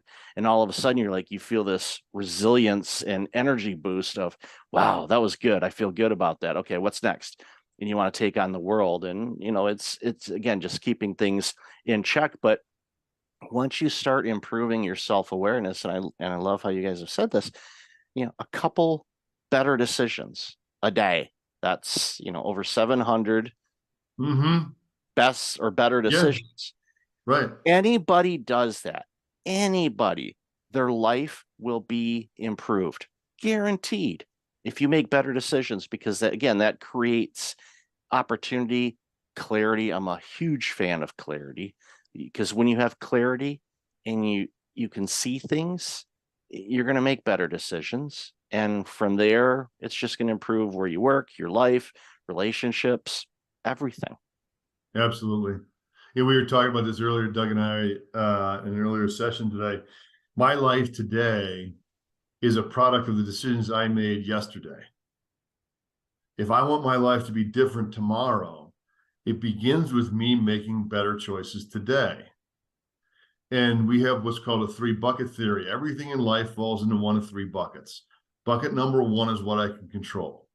And there's only one thing in that bucket, and that's my behavior. It's my decision making. Bucket number 2 is what I can influence. And there's only 2 things in that bucket: other people and my health. And bucket number 3 is everything else, all the stuff I have no control over: the weather, traffic, the economy, stock market. Successful people focus on bucket number 1, what they can control, which is their behavior. The more we focus on bucket number 1, the more our influence grows in bucket number 2. And so we're talking about with decision making is a bucket 1 activity. And if I want my life to be different, I can't wait for somebody else to fix it. It's up to me. Like, I got to take some personal responsibility. I have to be honest with myself. One of the 8 essentials we talk about is the connection between integrity and responsibility. Integrity is telling the truth and standing up for what's right. And then responsibility is admitting my mistakes and failures. But integrity and responsibility begin at home. I got to be honest with myself and take responsibility for my own choices and where my life is today. Sometimes that's painful. Sometimes there's parts of my life I don't want to take responsibility for and are harder for me to be honest with. But if I want it to get better, it begins there. Go ahead, Doug. I'm sorry. Oh, no, I was just going to say, you mentioned the buckets, and it just reminded me this. I have a picture of this. This is a little girl's version of this. Her dad taught her the 3-bucket theory, and then she came up with this vision of it, and they actually had another artist actually do it. But bucket: in my influence, in my control, no control or influence. And she said, why would you spend any time on that at all? And so here's this little girl, she's like 6 years old. She said, why would you not just disconnect the cord? So if you look at the picture, it's the cord to the no control nor influence is totally disconnected. So here's this little 6-year-old said, why would we spend any time there, Daddy? That's beautiful. That's why a lot of times when I have, because I work with people on burnout and workplace culture and retention and things like that. And one of the exercises that I have them do, especially when they're doing self-reflection or they're looking within, I tell them, don't judge yourself. Don't beat yourself up. The world does a good enough job for you on that. But approach things with a childlike curiosity.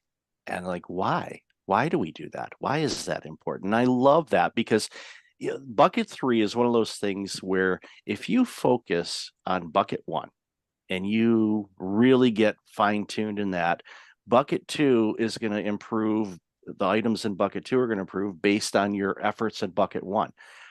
Don't even bother with bucket 3. You can't control those things. Michael Hyatt had a quote years and years ago, and I think it was during the Great Recession. And he said, I'm going to make my own economy. I'm not going to worry about the recession. I'm not going to worry about that. I'm not ignoring it, but I'm not going to pay any energy towards that. I'm going to focus on what I can do myself to improve my own personal economy, which then helps my family, helps my community, helps society by me being the best version of me.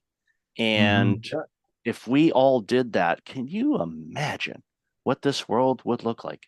It would be so dramatically better for everybody involved. You just expressed very well why we wrote the book. We're imagining the world could be better. We want to help.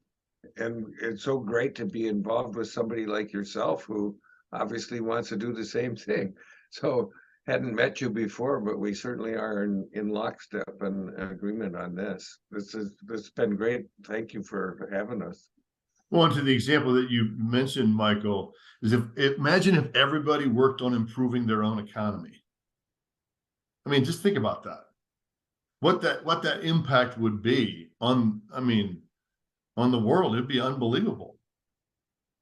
And I think that's really what we're trying to, point people's attention to, is focus on what you can control. And these 8 essentials are things that you can control, and they will have a big impact on your life and those that you care about. Well, and one of the things you were talking about, Michael, as you were talking about being curious, in our the chapter on letting go of what you know, it's all about curiosity. See, what happens is a lot of times as we get older, we tend to lock in on what it is we just don't want to know anymore. We just want to say I'm done learning, I got it. I just want everybody to agree with me. Let's stop, but the reality is if we can maintain that childlike curiosity, because what we will discover, the more we learn, the more we will know we don't know. And so we got to let go of what we know so that we have the opportunity to learn what could help us go to the next level. Human nature is such that we are relentless in our effort to progress. The human nature is such that we will always see problem and opportunity in our circumstance. So we cannot stop, luckily, the advancement of humanity. But each of us can contribute to a healthy advancement. And today we need that, especially today, as artificial intelligence rises in its applications. It's real important that human intelligence kind of lead the way. So we need people with the equipment, the 8 essentials, to help them make a positive difference every day. We interviewed people from all walks of life, Michael, in the book, as I'm sure you've seen, mountain climbers, polar explorers, Olympic coaches, nonprofit leaders. But one of the people we interviewed for the book is a guy named Jeff Stiefler, who used to be the president of American Express. He was also the CEO of a company called Digital Insight. Anyway, one of his sayings is, everybody wants to be in the groove. Nobody wants to be in a rut. And wisdom is knowing the difference. In order for me to be wise, I have to be self-aware, right? I have to be able to examine myself and go, am I in a groove or am I in a rut? Is this taking me to my life where I want it to go? Am I taking responsibility for those choices? That enables me to be wise, but I can't be wise unless I'm self-aware. It's so important. And I love that quote. It's definitely something that I will, add to my repertoire as well. And in closing, before, I have you share where people can find you in the book, when we were talking about artificial intelligence, for some reason, this quote came in mind, and this is an old quote. It's from John Dvorak. He's, a tech writer. I'm assuming he's still writing, because I don't usually read the tech magazines as much as I did when I was younger, but he had a quote when AI was first starting to be bounced around, even, a couple decades ago. He says, yeah, this AI stuff is great, but I'm still holding out for artificial common sense. But we're still waiting, John. We're still waiting. Mark Twain says the only problem with common sense is it's not very common. Nope, nope, not at all, not at all. So I've loved this conversation, gentlemen. Where can people find out more about you and this amazing book? The book itself you can get anywhere, Barnes and Noble, Amazon.com, Porchlight Books. It's available. Our website is perform, all one word, thinktoperform.com. You can buy it there. You can also go to the website and do our values exercise for free. Get a virtual card deck. You can follow Doug and I on LinkedIn, on X. What else am I missing, Doug? Yeah, you caught X. I was like, wow, I'm still tweeting. And you're actually, you're cutting edge. The other thing is Doug's going to be giving a speech in Barcelona for the consortium on research for emotional consortium for research on emotional intelligence in organizations on the impact of moral intelligence and emotional intelligence as it compares to AI. You mentioned AI, Michael. And then I've got a TED Talk coming up October 7th in Montreal. So you'll be able to catch some of that, either one of those places, if you don't buy the book. That's awesome. And I'll definitely have all that in the show notes. So really appreciate both of you. Thank you again so much for your time today. Really appreciate this amazing work and keep at it. The world needs you too. So thank you so much for your time today. Really appreciate it. Thank Our you, pleasure, Michael. Michael. Thanks for having us. Welcome back. I've got Erica Ziegelman on the line. Erica, how have you been? Hi, I've been all right. I'm so glad to be here. Thanks for having me, Mike. Been looking forward to this conversation for quite a bit. So, we interacted on I forget what platform it was, Lunch Club. Oh, that's right, Lunch Club. That's right, and realized, both have San Diego ties and all of that, but we're not originally from that area. So, why don't you share a little bit about you, and then we'll dive into the conversation. Yeah. So my name is Erica Ziegelman. I'm an integrative leadership coach and a former media executive, worked in advertising for agencies, startups, tech companies for about 15 years before having my own journey with burnout there and back a couple of times, and then decided to educate myself and acquired a new toolkit of skills. And now I support leaders who are in corporate so that they can tend to themselves and be more conscious leaders and avoid burnout. So we clearly had a lot to geek out on together. Oh, absolutely. And one of the things that always comes to mind too, when I think about people that are working in the corporate space that are dealing with burnout and all of that, there's many of us that have left corporate, quote unquote, and went on our own or doing something else, maybe a nonprofit or who knows.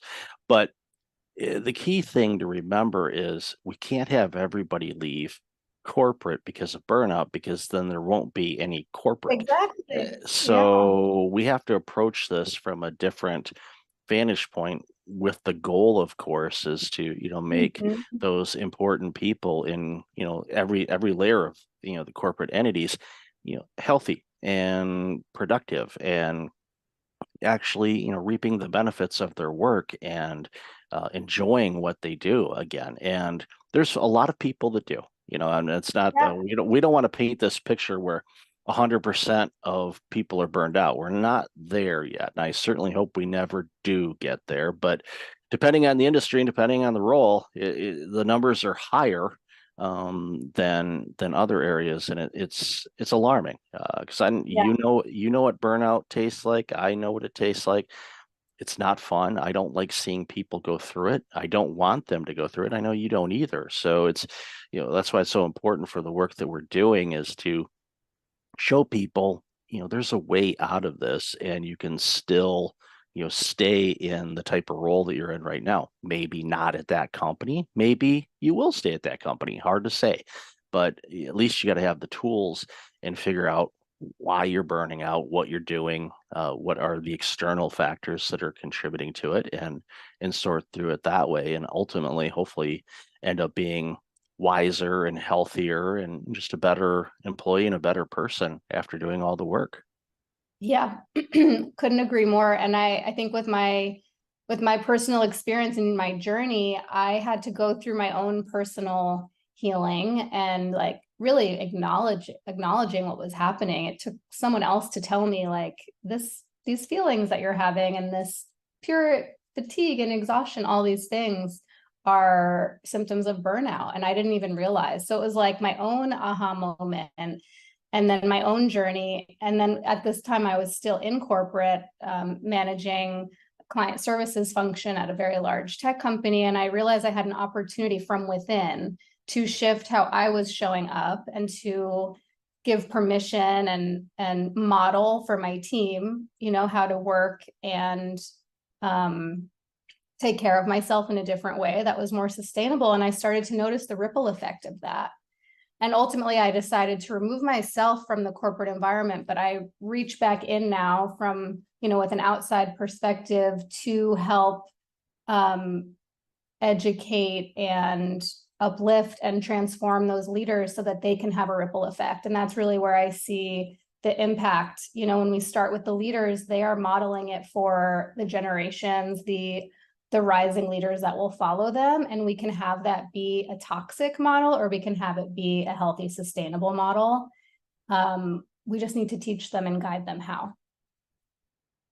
And that's the key thing, is just teaching them, because the way that they learned was probably a combination of the leaders or executives that they've worked with in the past, and they kind of borrowed some habits, some good, some maybe not so good, and that's just how they do it. And they can't approach things in a different way. And having somebody like yourself that has obviously the corporate background, you know, they'll listen to you because you've been in the trenches. You know what it's like, and you can say, yeah, there's this and this, and here's a different way to approach it. And if you do this, then you will get better performance out of yourself, and you'll get better performance out of your team because they're mimicking you. And you know, that's the thing that a lot of executives don't really notice, is that their team is behaving the way that their executive is. So if they're working 18-hour days, sending emails, you know, 11 p.m. on a Saturday night and doing all this work,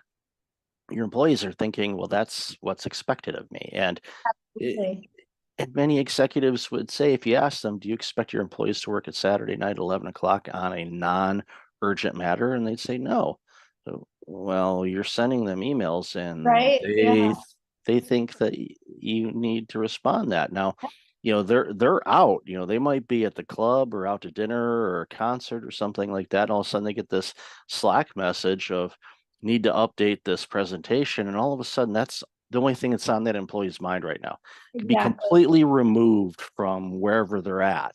And it's like I always tell people, it's like, as hard as it is, like just put your phone on do not disturb, or I know it does have an off button. I found that on my iBinky not too long ago. I'm like, this thing turns off? Wow, I didn't know that. I knew it'd die if it ran out of battery, but you could actually choose to shut this thing off. Wow. That must have been a new feature. I don't remember that before, but I'm kidding. But most people won't. Exactly. And the percentage of time, depends on the industry and the field that you're in. If you're in healthcare, this might be very different than you work in media, but it's very rarely a true emergency, right? A true business emergency that needs to be attended to in that minute. But like you said, it hijacks your attention.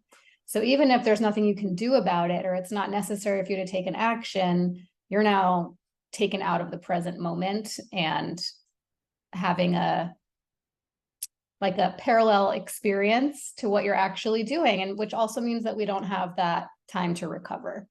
So I think staying in that constant state of vigilance and like always waiting for that next Slack to come in or email to come in, or, you know, urgent request from your boss or your client, like keeps us in this elevated, activated state with adrenaline and cortisol constantly running.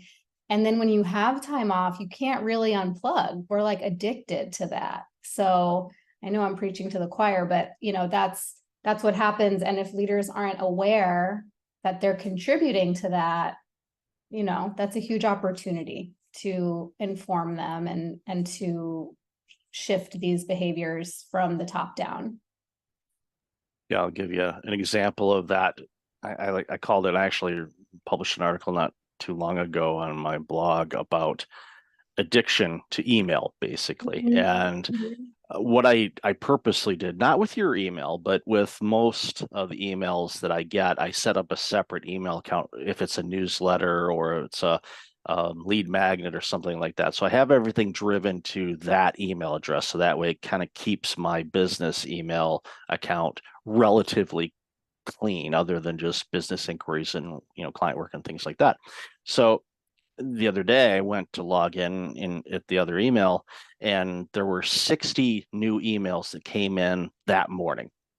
And I thought, okay, this is way too much. It's like, and I'm not saying that those email, I signed up for them. They weren't just like spam, they showed up. No, these are separate emails that I had signed up for with all great content. But the problem is, if you spend all your time looking at those 60 emails and all the messages, and again, all of them were rock solid good, it takes you away from what you should be working on.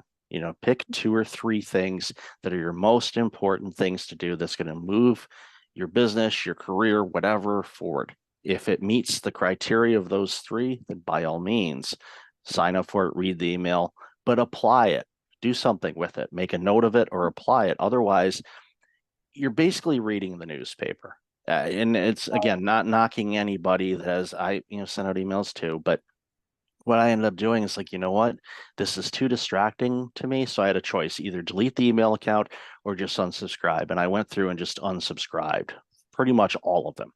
And if anybody's listening and I'm, you got my unsubscribe, it's nothing personal. It's just it was taking too much time away. So now my inbox, it's a lot, a lot less emails are coming in. It's business specific mostly and all of that.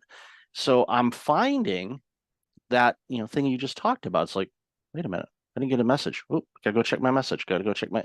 So it's something that I found myself guilty of, and I talk about it too. It's like, come on, my brother gave me the phone nickname of iBinky because I was always on it like a baby with a pacifier.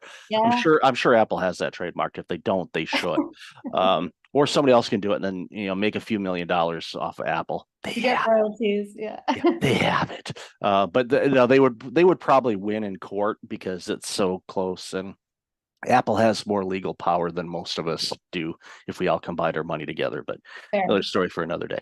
But ultimately, it just boils down to having boundaries around when you consume things and when you don't. And everybody's different when it comes to that.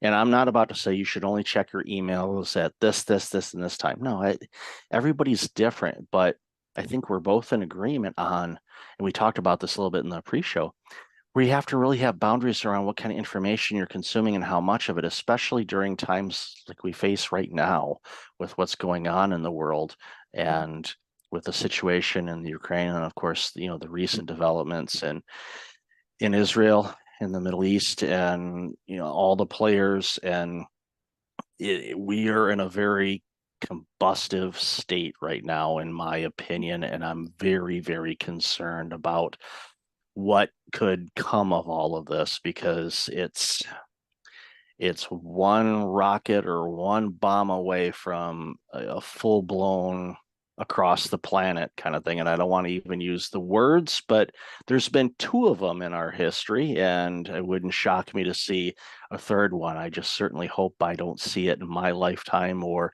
for generations or quite frankly ever. But it's a very frightening situation that we're facing in a lot of pockets of this world. And we talked about it again in the pre-show on how heavy it is for us and for people around the globe, and and even all sides of it. I'm not going to isolate one group versus another. It's heavy for everybody, and I really just it's hard on us, and it's hard on everybody, and I really wish it wasn't that way, because it doesn't need to be that way, but it is. And I'd love to hear your thoughts on that.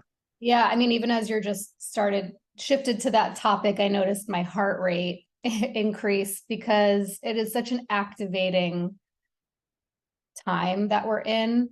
And there are so many global events and so many things that are overstimulating that, whether it's visuals of horrific violence or climate disaster, like all of these things that like we're seeing happen in real time. And we talked about this in the pre-show too. I think the difference now is that with social media and just being globally connected, we see everything happening in real time.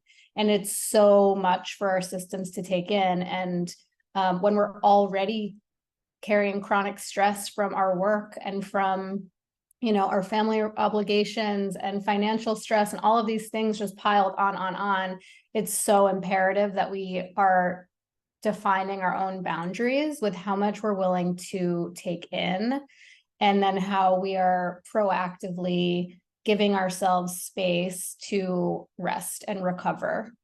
And really, like let us down regulate our nervous system response, because staying in this constantly activated state is a surefire, like fast track to burnout.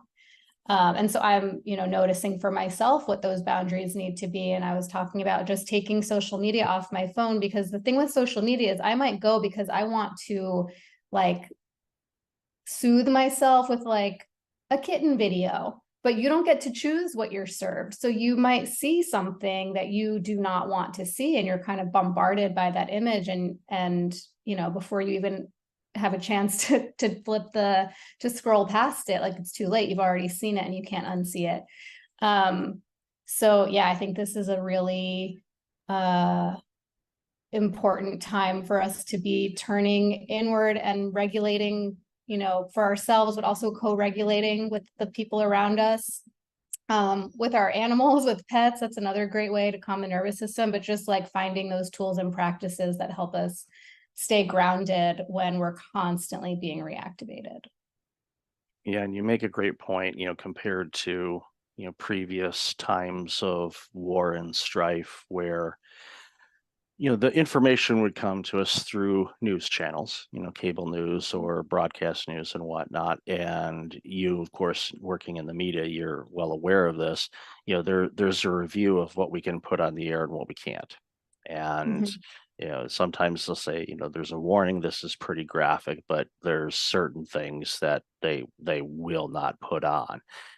The thing with TikTok or Instagram or any other service where you can actually go live and show exactly what's going on in the world, not just from your balcony in Tel Aviv and seeing things, bombs and all of that, but even the people that are taking hostages and some of the things that we've been, I thankfully have somehow avoided seeing most of that, because I just, but you hit it right on the head.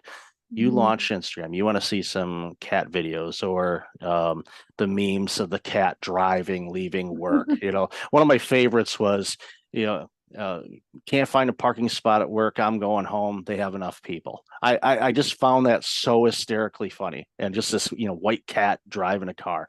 It's comical, and we need that type of silly humor in these really heavy times. But unfortunately, you launch it, it's kind of like a social media roulette. You're like, what am I going to get here? And it could be something, again, depending on who you follow, and it gets to the point where it's like, okay, do I unfollow everything? But you have to understand, the algorithms on these things, they will feed you content that you may have liked or looked at before.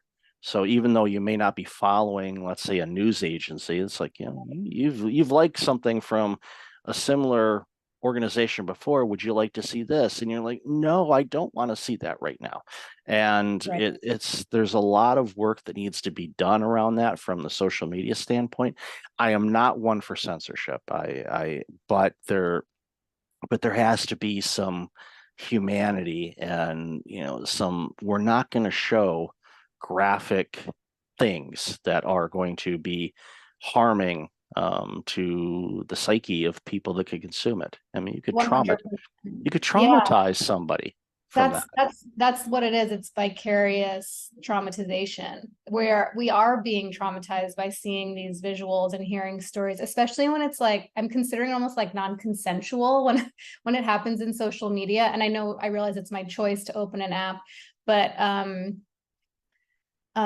yeah, we can be traumatized. We are being traumatized by seeing this and hearing the sounds and the stories. And I'm not advocating for putting our heads in the sand either and not being informed, because I think it's really important to be educated and to understand the situations that are happening. Just from a political perspective, we are like all connected, a humanitarian perspective more than anything, but to do it in a way where like it's at a time where we choose, where we feel resourced to do it, where it's not, going to just like take you out of your day when it's just a lot. It's been very, to me, it's been very kind of all consuming this week. So trying to figure this, how to walk this line for myself. Yeah, and it's one size doesn't fit all. Right. It's what I do myself when times are challenging or down, or dealing with a bit of depression or anxiety or anything like that, is it just like, okay, let's get back to the basics. Okay, let's whatever kind of brings you more of a relaxed or happy state. Could be meditation, could be listening to just different sounds, brown noise, your favorite music, going for a drive and going back to your favorite coffee shop that is nearby. If you live across country, that's going to be a long drive, but you can find something local. Apparently there's coffee and tea shops in San Diego. I've heard a rumor. I don't bother with the frequent cards, because I'd have to have like 2 wallets just for all of those things. So it's just not, it's like, that's okay. I'll let somebody else get a discount. But whatever you do, and this goes obviously for you and everybody listening and watching, is just, figure out what those things are in life that you love doing, that kind of brings you into a singular space where you're not thinking about work. You're not thinking about what's going on, overseas or in your own backyard or whatever. Just, get to, find that whatever it is. And sometimes it could be a physical object that you touch to remind yourself, okay, it's going to be okay. Right? I mean, right now we're in the midst of a storm, I forgot who said it. It was, I think Churchill, if you're going through hell, keep going. A lot of people have said that, don't stop, just keep going, through it, get through the storm and you'll be fine. In situations like what we're seeing right now, there's so many of us that feel powerless, but I think I want to flip the switch on that and saying, if you take care of yourself and you protect your energy and you protect your well-being and you get to a happy, loving state of yourself, making sure that you truly love yourself and you're taking care of yourself the best that you can, that emits an energy that people recognize, and hopefully they will pick up on it and they will do the same thing, so we can get to more of a harmonious state, because we are one planet. Yes, there's these borders that were man-made, and a variety of other factors involved. I don't want to simplify things. It's complex, especially, since, some of these battles and things like that have been going on for a very, very long time. And it's to the point where I often say, do they even remember what they're fighting about? And it's, again,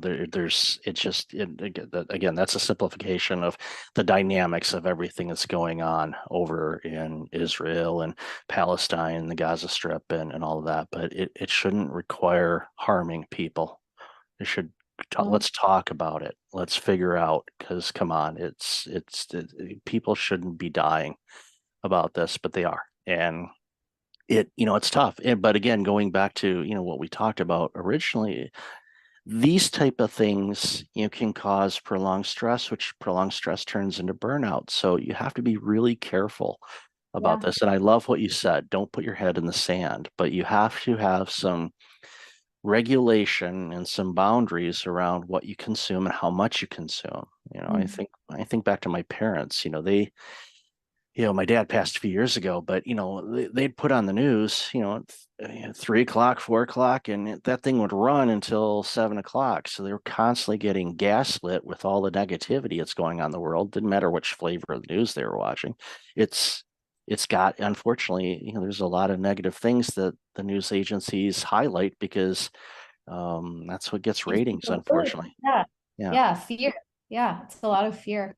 And I mean, rightly justified right now, but I wanted to just go back to something that you said about like finding those resourcing activities, meditation or being out in nature or taking a walk or talking to a friend. I think it's really important that we identify where these sources of safety are that really calm our systems, that help us come back to a sense of connection to ourselves, but also, I think most importantly, to other people. It's really important that we're checking in with each other, with our friends, our family, our loved ones, our colleagues, because everyone's experiencing this time in a different way, but it's pretty hard to not be affected by it. And so I think, just being really mindful of like, we're having our own personal experiences, but the people around us are as well. And so we have an opportunity to, as we've been talking about, like set an example of how to stay connected and how to stay present and how to take care of ourselves and each other.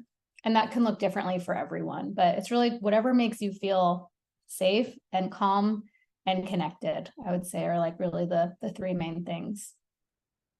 And that applies to working in corporate as well.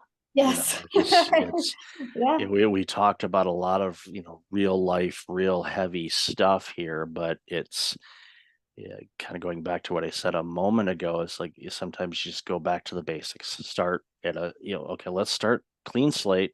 Don't throw everything out, but just like, okay, we're gonna go in a different room that isn't used. Okay, let's kind of map this out. Let's start here and add the things we need to. It's kind of like the junk drawer in a way. And it's probably not a great analogy, but we all have those, where there's a box or a drawer that's just filled with, I'll save this for later kind of thing. And you look at it and it's just like, what in the world? I don't even know what this thing is. Yeah.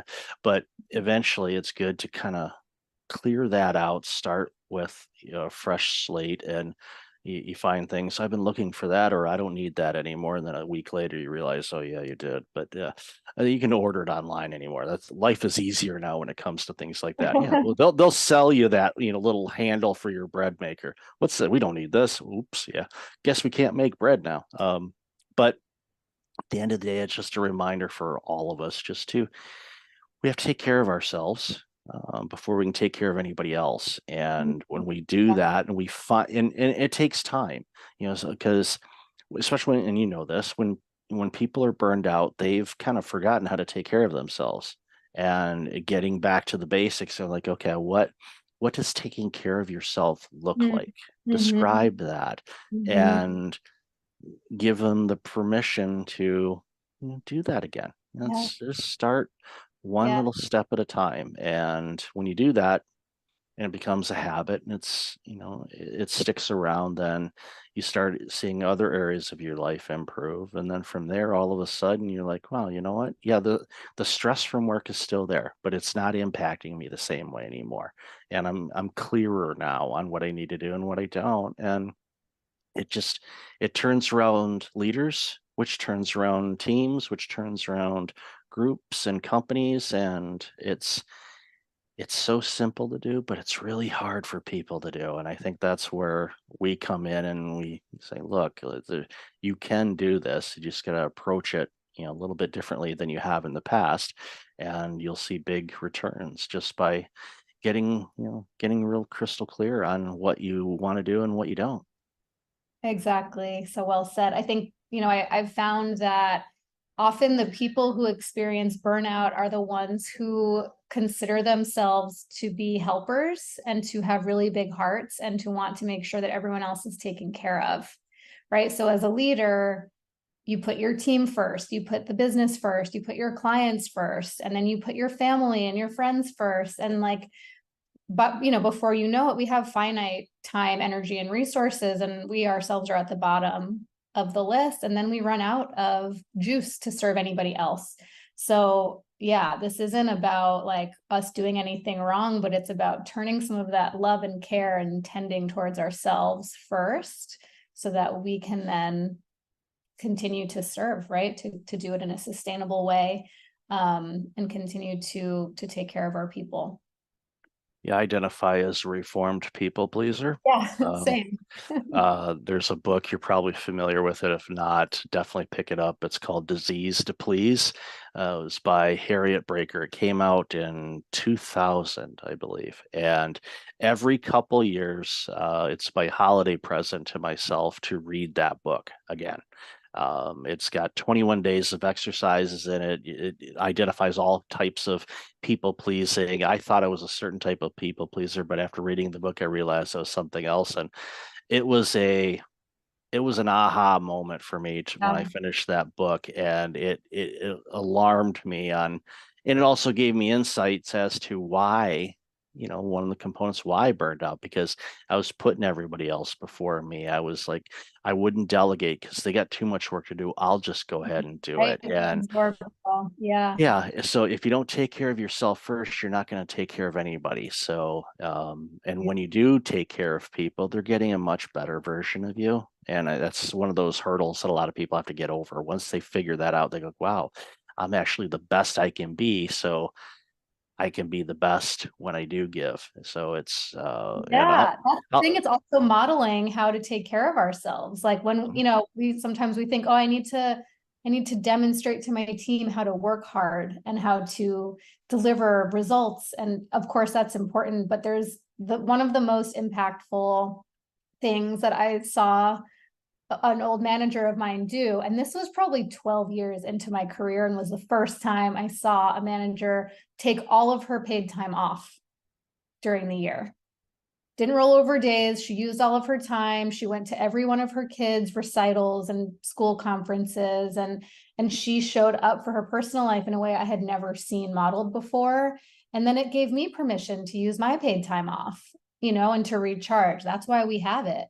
But I hadn't seen it before, because I had only had the example of managers who are like, oh, I work through my vacations and I only take 2 weekends off a year. And like, there was some badge of honor in that. And I had to see it modeled in my own leader to realize like, oh, wow, that empowers me to do the same. And when I do it, it empowers my team to do the same. And this is how we prevent burnout. So, yeah. Yeah, I had that badge of honor. Then it was turned into a badge of stents in my left anterior descending artery. So I don't want to do that again. That was not fun. But at the end of the day, it's important for us to take care of ourselves, because when we do that, we're actually taking care of others as well. So, Erica, I've loved this conversation. We could talk for hours, you know that. But where can people find out more about you and all this amazing work you're doing? Yeah. Well, you can follow me on LinkedIn or Instagram once I go back on there. I am on LinkedIn regularly at Erica Ziegelman, or my website, ericaziegelman.com. I would love to connect with any listeners or viewers of the show. I offer one-on-one coaching and group coaching, and work with corporate teams on conscious leadership, burnout prevention, all the topics we talked about. And yeah, it's been such a pleasure, and love, being able to share our experience and empower others with this knowledge. No, thank you. And I'll definitely all that information in the show notes. So, Erica, always good to talk with you. Thank you so much for your time today. Really appreciate it. Likewise. Thank you so much. Welcome back. I've got John Rossman on the line. John, how are you? Doing great, Michael. Nice to see you. Likewise, likewise. You've got a really creative and interesting career. So for those that aren't aware of your background, why don't you share a little bit about you, and then we'll dive into this conversation. Yeah, so my John Rossman, and I'm an author. I've written 3 books and have a 4th one coming out early next year. But I'm really a problem solver. I'm a strategist, and I work with my clients on kind of solving the really hard problems in their business, like How do we compete? How do we create distinctive value propositions? I was an early Amazon executive and got to launch the marketplace business at Amazon, and that story has impacted me in so many ways, and that was really the basis of kind of my books and all the work that I get to do. Yeah, that was a pretty big deal, from just starting off and selling books and then all of a sudden the marketplace. Now everybody has those boxes in their houses because, well, they've ordered so much. And of course, we all know what happened during the pandemic as well, but it's been an organization that has done extremely well. So, what were those early days like? I just, because a lot of, Well, they weren't the successes that you were referencing, and I think that's what people forget. So I was at Amazon early 2002 through 2005, so 4 years. I got to launch the marketplace business, so that's the business third-party selling at Amazon.com, and that's almost 60% of all units shipped and sold today. When I was there, it was a very frugal, very scrappy, very doubted organization. We were always called Amazon.con and Amazon.toast in the press and everything. But the organization just always stuck to its principles and its perspective on how to reinvent core customer experiences and operations experiences, and how investing in the future was always kind of the mission of the organization. And so while it was much different than it is today, the principles on how we held each other accountable, how we made decisions, how we prioritize, those were the principles that led into the Amazon leadership principles. And that's kind of one of the stories that I captured in a book called The Amazon Way.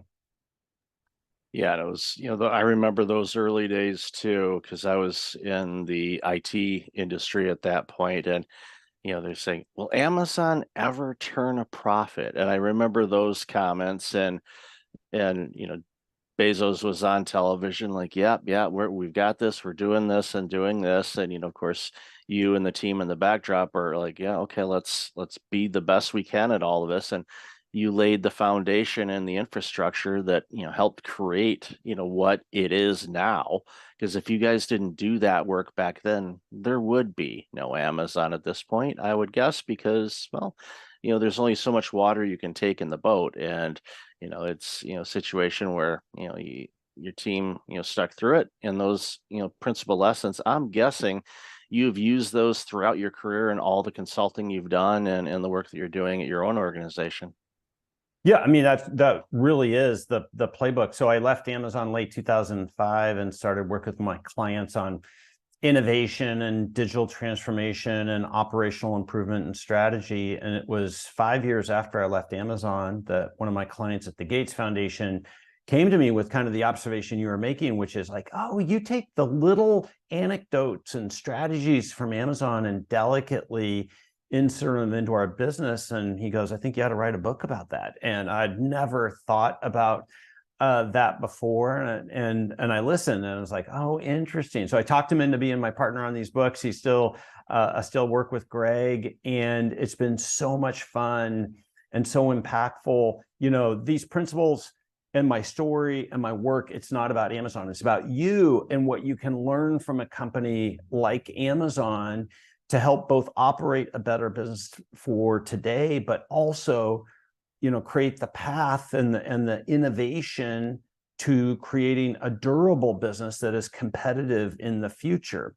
One of the things people forget about all these stories of Amazon was that, even the marketplace business, that was the third attempt. In 2002, that was the third attempt at some type of third-party selling approach at Amazon. And there was all these naysayers, especially internal advisors and the board and leaders who are like, I don't think we're ever going to beat eBay at this game. And I just don't think this is the way for us to go. But Jeff was, he always said, be committed to your strategy, flexible on your tactics. And so he realized like, hey, we have to keep innovating on this. And that fundamental lesson of understanding that true innovation always starts from a point of failure. You don't start with success. And then, most of our projects, though, we expect immediate success. And that's the way most well understood proposals and projects should work. Innovation is experimentation, and experimentation is based on, going from failure and iterating your way to success.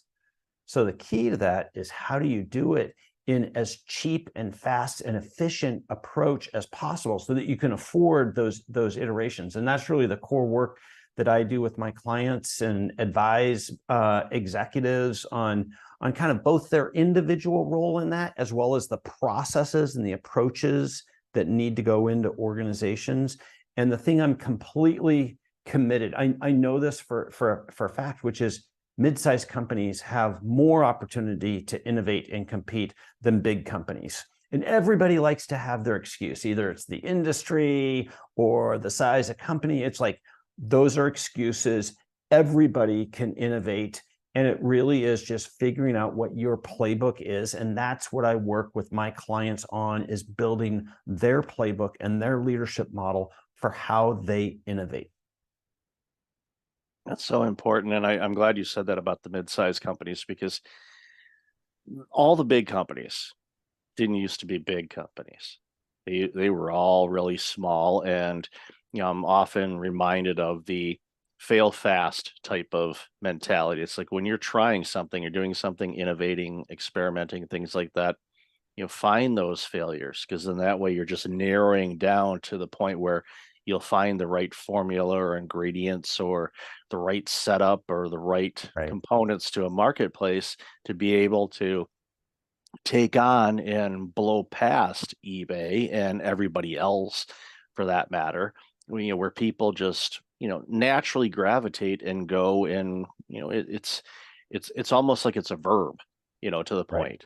And that's when you have an organization and you're becoming, from a noun to a verb, that says a lot. And again, I keep going back, and I'm a big infrastructure guy. I love foundation. I love it because if you get that right, then it allows you to be agile as you're trying different things and going down the road. And a thing that come to mind too is, it's a lot easier to change and adjust things when you're in motion than it is just sitting at a table going, well, what about this? What about this? It's like doing helps you discover, okay, well, that's not going to work. Okay, let's see what does. 3M with Post-it notes, that glue that they couldn't figure out what they were going to do with. Well, how many bazillion Post-it notes have they sold because of this glue that wasn't really sticking to anything? And like, what do we do with this? Oh, let's make these little notes. And well, every office has them. So it's just, that's, one of those things where, like, those side effects sometimes can create other opportunities as well. Yeah.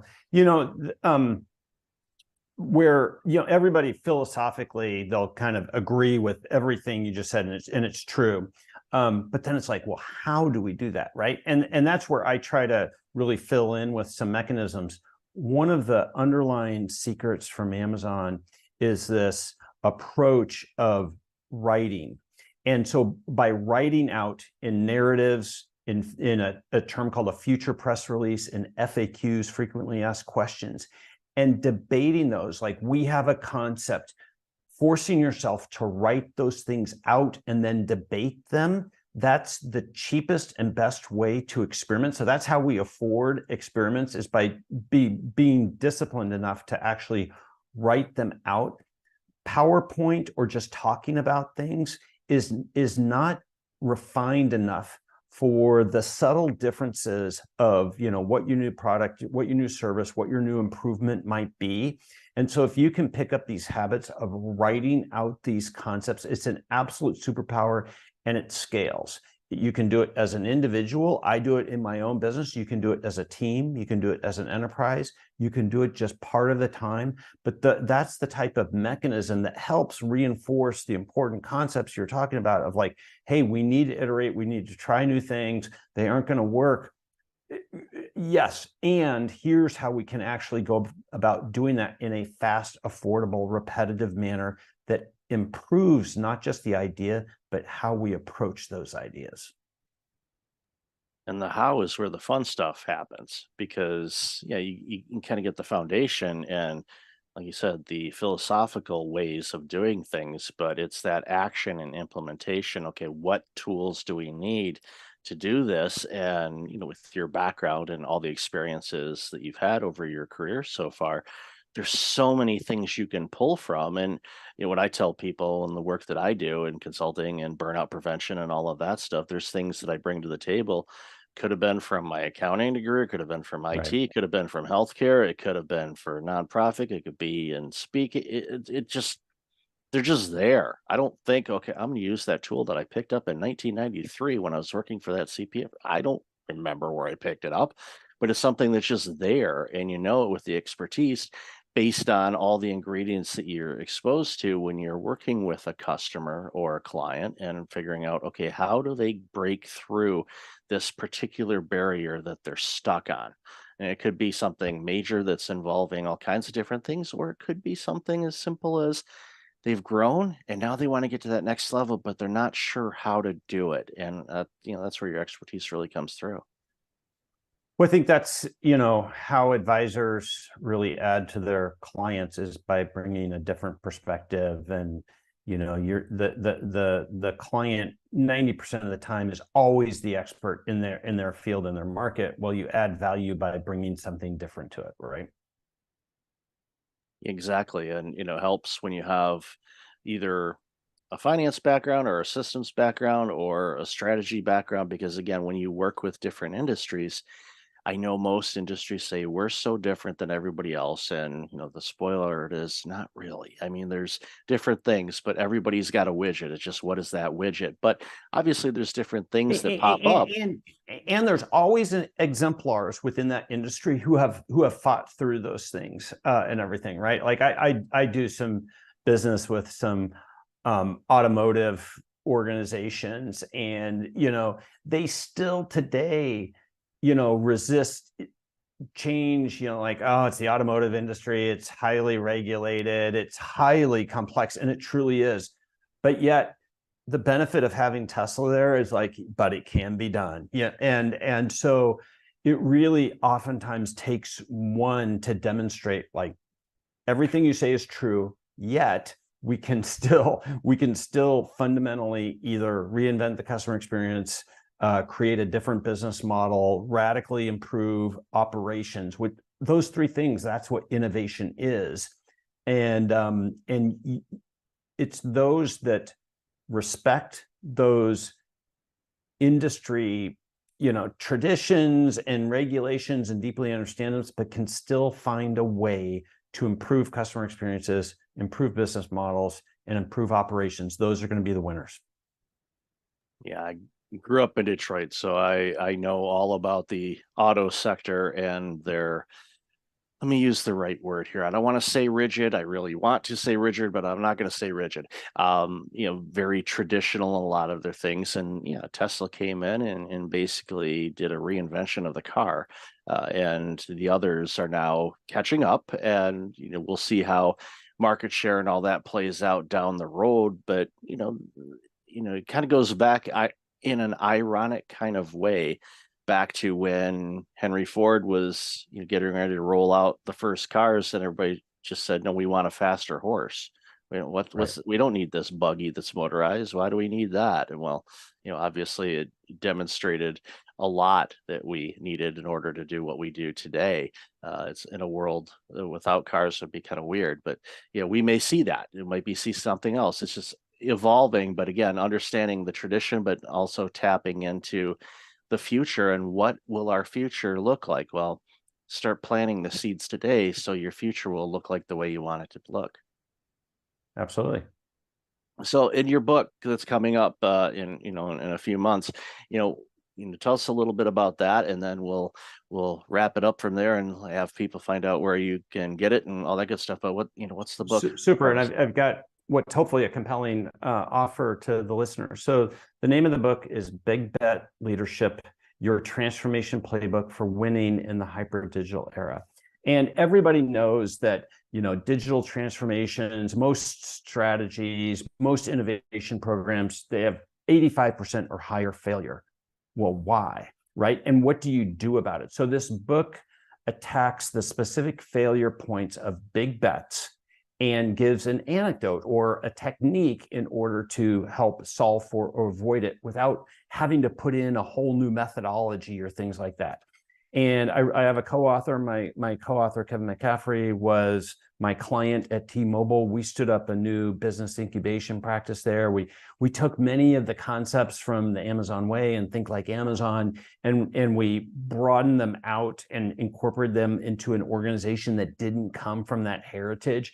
And then a bunch of other tricks to really help give a practical set of techniques to executives to help win at these major transformations. A big bet is any concept or strategy or plan that we think has the potential for really changing the trajectory of the business, but we know inherently has material risks. And our goal with the book is to help mid-sized companies be able to win at these big bets without having to hire a major management consulting and to be able to afford to do this, which is a firm belief of mine, is that most innovation is going to come from mid-market companies, and they need great advisors and great tools in order to help them do this well. And that's the goal. So if you go to bigbetleadership.com, there's a form there. Fill it in, tell me what podcast you heard this on, your Kindle email address, and when the book releases on February 27th, 2024, I'll do a drawing from this podcast, send 10 or 15 copies to listeners of the Kindle book. My only request, and it's a request, is that they write a customer review for a book. It's really vital for books. And so that's my request. It's not an obligation, but go to bigbetleadership.com, register for the book, and I'll send you a Kindle copy of it when it releases February 27th.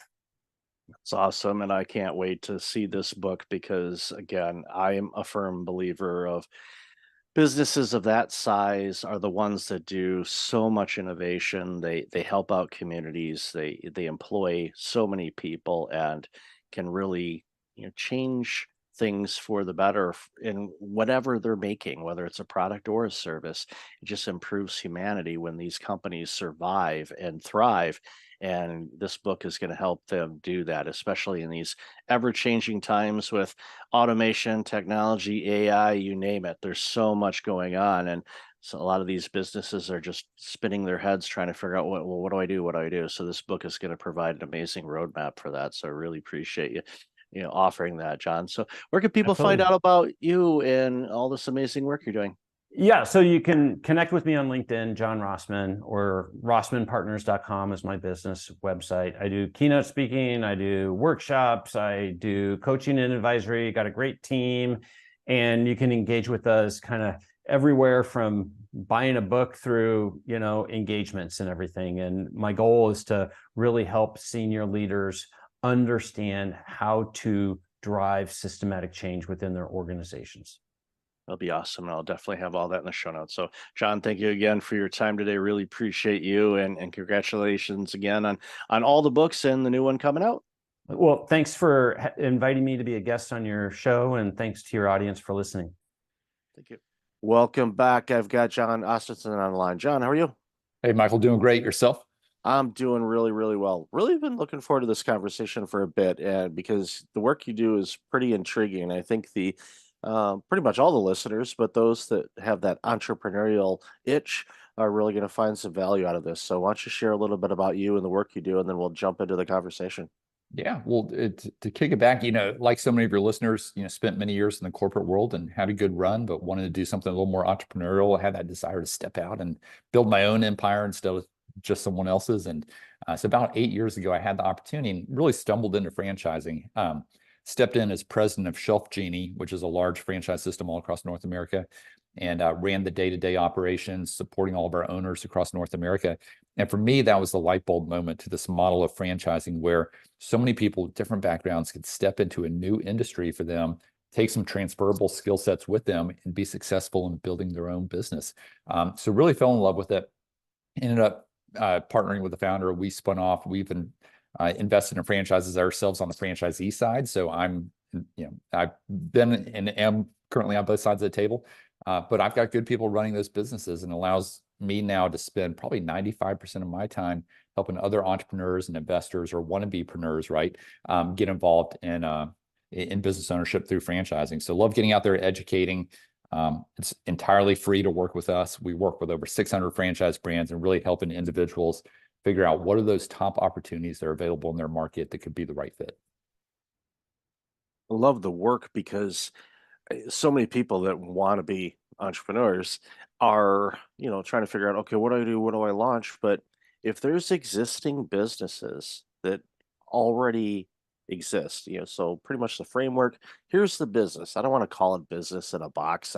That demeans a lot of work that goes into it, but something like, here's something, it's a template that's easy to go, and there's so many different businesses that are in the franchise world that you can be a franchisee for.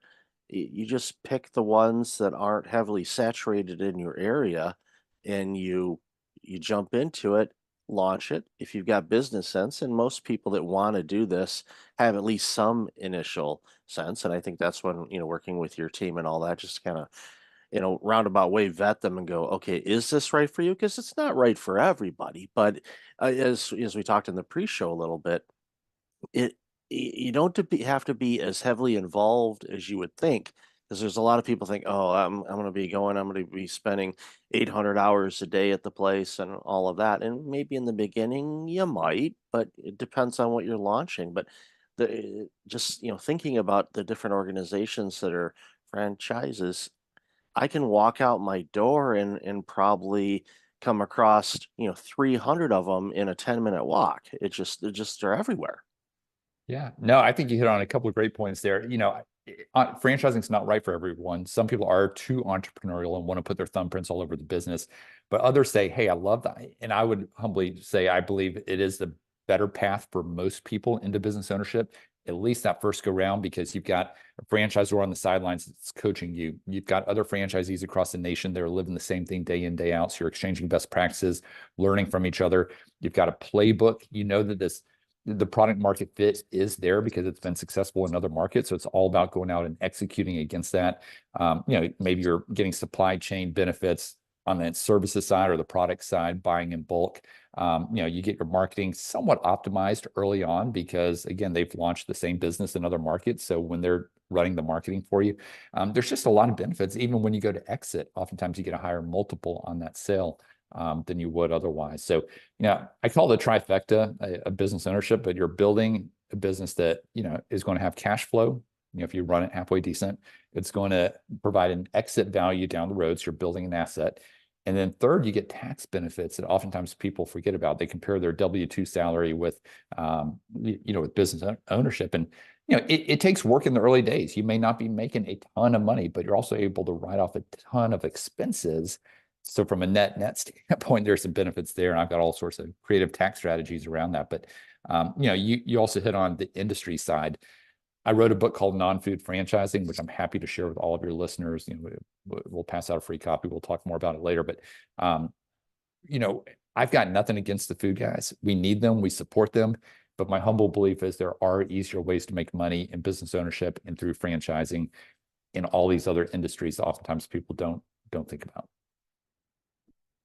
Yeah, it's critical. There's, everybody kind of thinks franchise. I think they just naturally gravitate to, fast food restaurants and restaurant chains and all of that. And it's like, yeah, they're there. A good buddy of mine, his parents ran a construction company. They might still do. I think they're retired now, but I don't. They may still own the business. I'm not sure. I haven't talked to them about it lately. But they basically were contracted with one of the major fast food restaurants. I won't mention a name because they don't sponsor my show, but I'll give you a hint.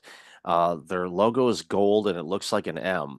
So I'll let you do deductive reasoning on that. But they were contracted to build locations in the Chicagoland area. So they had the system down. They had the template from McDonald's, on how to build them. And they would literally have a plot of land, and next thing you know, boom, here's a McDonald's. As I just spoiled the name, here's a McDonald's, right, within weeks, which is great for a franchisee to be able to have something launched so quickly. Because as a business owner, when you launch a business, it takes time. It's not an, for majority of people, it's not an overnight thing.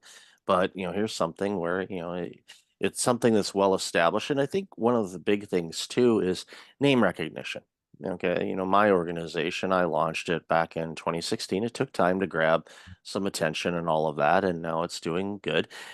But if you're a franchisee and you open up a well-known name brand, people already know somewhat what you're about before you even open the doors, and that is a huge, huge advantage for people that are just starting a business. Yeah, and I would say oftentimes people think the brand is a big benefit, like you're saying. I would say if you're in food, if you're in hotels, two areas that we don't focus as much energy on, then brand is extremely important. What's interesting is some of the categories our clients are getting involved in, things like home and property services. Think about insulation. Insulation is a $52 billion a year business in the US. Most people I talk to can't name a company within the insulation space. So I'd say brand in that case is probably less important. And some of these other attributes, what kind of support system are you getting? What's the technology stack? How do you differentiate in your lead generation from other clients? But I was kind of piggyback on that thought. Some of the things that people are getting into, and we're seeing more interest than we've ever seen before. It's categories like home and property services, non-sexy, cash flowing, understandable businesses that aren't trendy. They're not going out of style anytime. So it's things like insulation, gutters, flooring, dumpsters. But then people also have an interest in health and wellness. Everything from mental health to men's health to maybe a little bit of fitness. It's categories that people will always spend on regardless of the economy, somewhat recession resilient. So think about kids, pets, seniors. You're always going to spend on those categories, right? The things you care about. So I'd say that's the general theme that we're seeing out there right now. But with record levels of cash on the sideline, a lot of real estate investors are also coming our direction because they're saying, hey, there aren't that many good real estate deals to be had, scarcity of inventory and such. And so they're jumping into franchising because it's another tax advantaged alternative investment within their portfolios, how they see it. Yeah, that's a good thing to do is diversify. And we don't give investment advice on this show, but diversification, I will give you that. That goes a long way. And you had mentioned pets, and a conversation I had last year with an organization that was starting up, and they were starting to branch out a little bit and probably will be looking at some type of a franchisee type of model, I would guess, down the road. But, they were, home-based pet care services. So literally they come up in a Sprinter van and they can, help take care of your dog or cat or other pet, right there outside your home. So you don't have to book an appointment to go get your dog nails cut or a groomer or things like that. They're at your front door.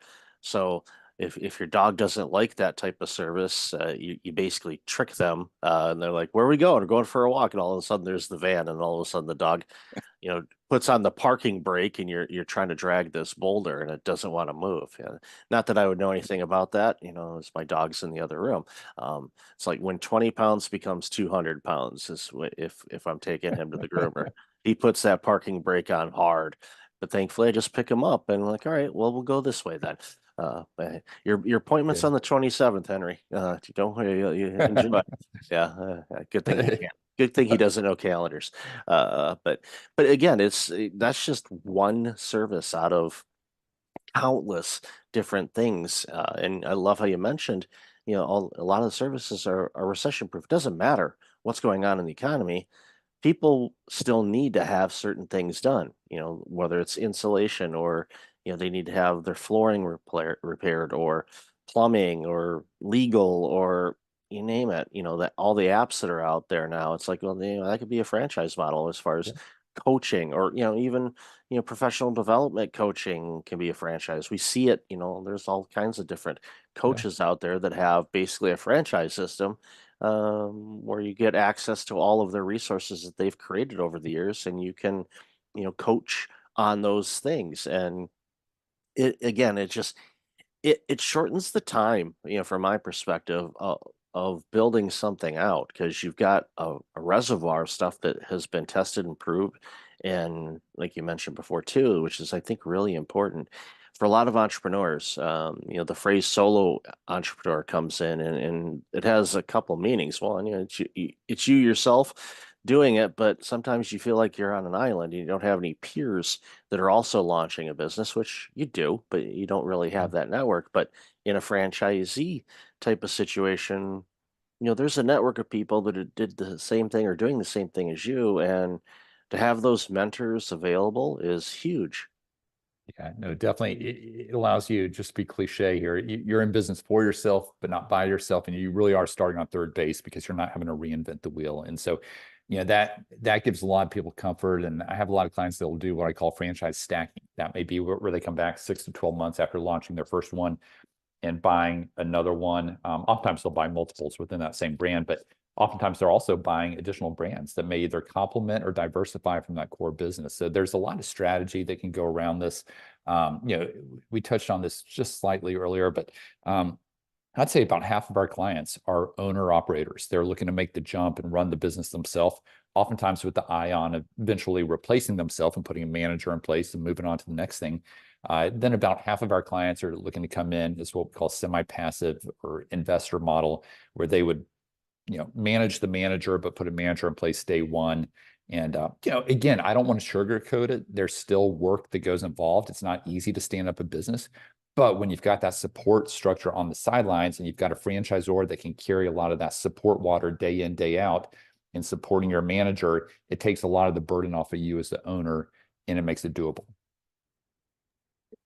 From the revenue standpoint, you're reinvested in the business to grow and eventually get the ROI on it where you can look and go, well, I did this before, let's do it again. And then all of a sudden you have somebody that owns a bunch of locations, or as you said, diversify. Maybe they're in the home improvement space, but they've got the plumbing and heating, and they also have the infrastructure, or maybe even a construction build or whatever. They may have, a handful of different businesses that they're owners in, or maybe even co-owners. You can partner up with people too on this. And Yeah. and what that does is it just gives you a diversification, and as different tides of things happens, because sometimes the home renovation, although it really hasn't had much of a drop off in recent years, it just seems like, okay, the homes are selling like crazy, okay, the market's doing great, okay, there's a lot of home renovations going on, oh, the market's going down on the sales.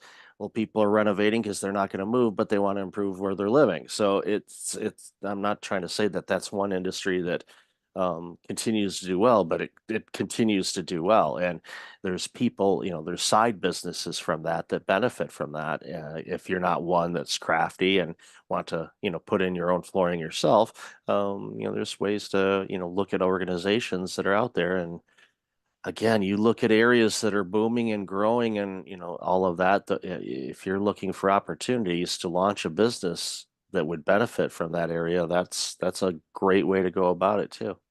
Yeah. And our biggest challenge right now is that good opportunities move incredibly fast in good markets. And so we're constantly working our relationships with the franchisors. I mean, I personally do more placements than anybody else in the country. And so it allows me firsthand visibility into not only what's resonating, but also in working my relationships with the franchisors to try to get my candidates bumped up in the pipeline to get first dibs on that territory. So that's kind of the dynamic that we're seeing at play right now. Oh yeah, definitely. In South and the Southwest has been booming. I know Atlanta's been Yeah. crazy. Even where they built the new ballpark for the Braves, and it was like, wait a minute, Turner Field's not that old. Why are they doing that? It was because I think it was Georgia Tech that wanted the stadium, so they were like, all right, we'll give us enough money, we'll go build a new one. And yeah, I was at that park, Trist, a couple of years ago, and it just the build around that area, because I used to have an aunt and uncle that lived in Georgia, so I was kind of familiar with that Yeah. area and went into it, and I'm like, I don't recognize any of this. This is all brand new. And that's opportunity. So if you see an area that is growing or is having a revitalization, like downtown Detroit, for example, I'm originally from Michigan, the revitalization of downtown Detroit area is astonishing. I just never thought I would see it in my life, and I'm thrilled that it's happening. Again, opportunities there, and people are moving back downtown. That means they're going to need food, and they're going to need clothing stores. They're going to need things repaired. So just pay attention. I think that's the ultimate goal. And I definitely I want to talk about the book in a moment, but pay attention where things are going. And there's many ways to do that. But if you see something in your area, it's like, oh, wow, there seems to be a resurgence there. Okay, what services do you think they'll need that aren't there now? There's Yeah, an opportunity.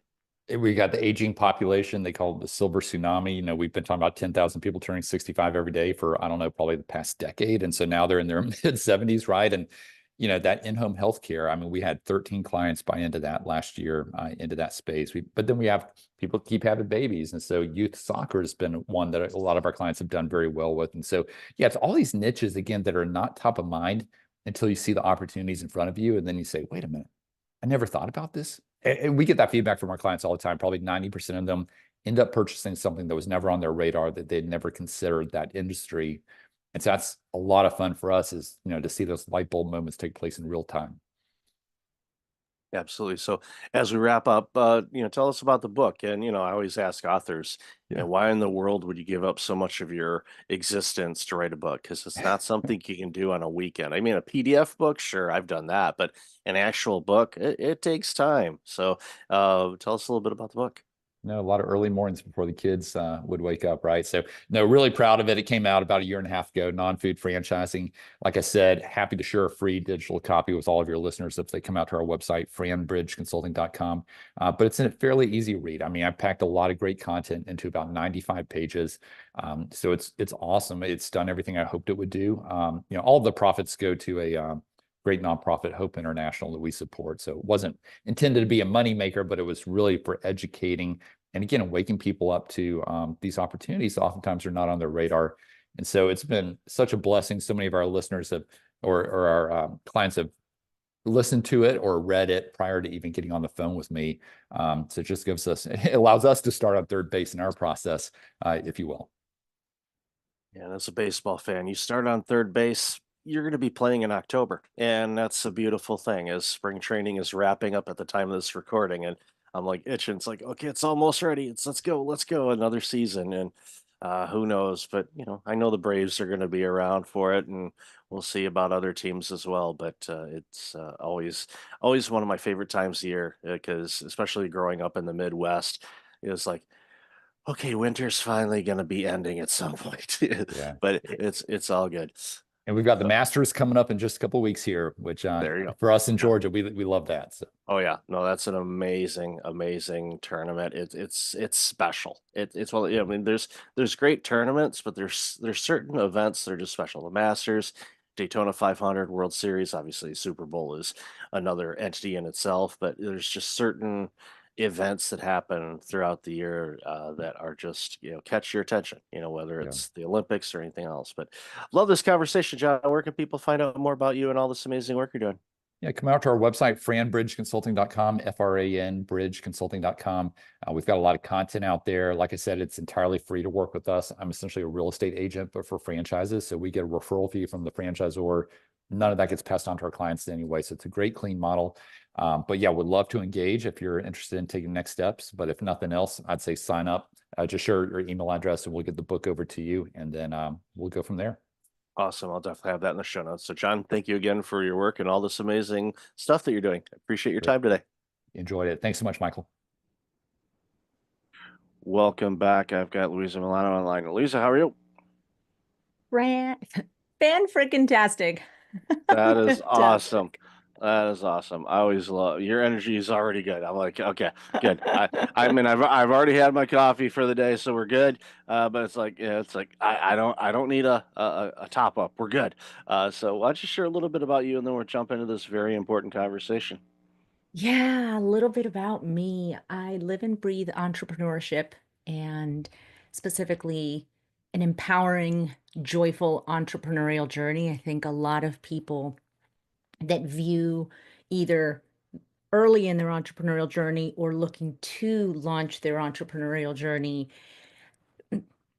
have they're in one of two camps. Oh my gosh, this is amazing, and screw my 9 to 5, and I'm going to go, and it's purpose and freedom and all this, and it's true, and there's a lot of work. behind it. And then you have others that are like, oh my God, I don't think I want to do it because it's just, I've heard this and I've heard that, and I know this founder or that entrepreneur, and they're just like always working 9 to 5. And so between those two extremes, I try to find this middle ground where, yeah, there's work. Being an entrepreneur is a lot of work. And along the journey, unpopular opinion, you get metaphorically gut punched on a regular basis, but you learn to love the process. You learn to fall in love with finding your audience, creating your offers, going to market, learning, getting your knocks and getting back up again, going, dang, I learned a ton. Let me go. Let me go back at it. And that's what I live and breathe, the journey of bringing a little more joy into that entrepreneurial landscape from early stage, what do you do, all the way to scaling and really growing and building that revenue engine in a way that looks good and feels good. I'm a cake and eat it too kind of girl.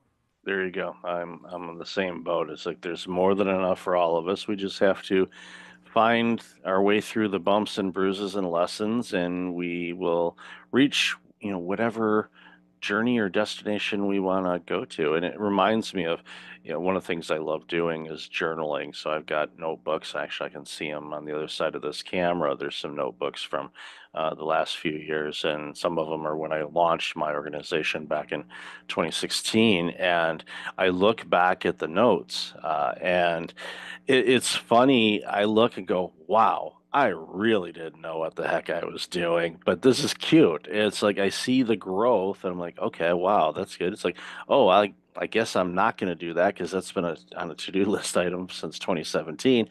I don't think I need to do that now because it doesn't match up with what I'm doing. But it's one of those things where, and I tell an entrepreneur this all the time, you have to make sure that as best as you can.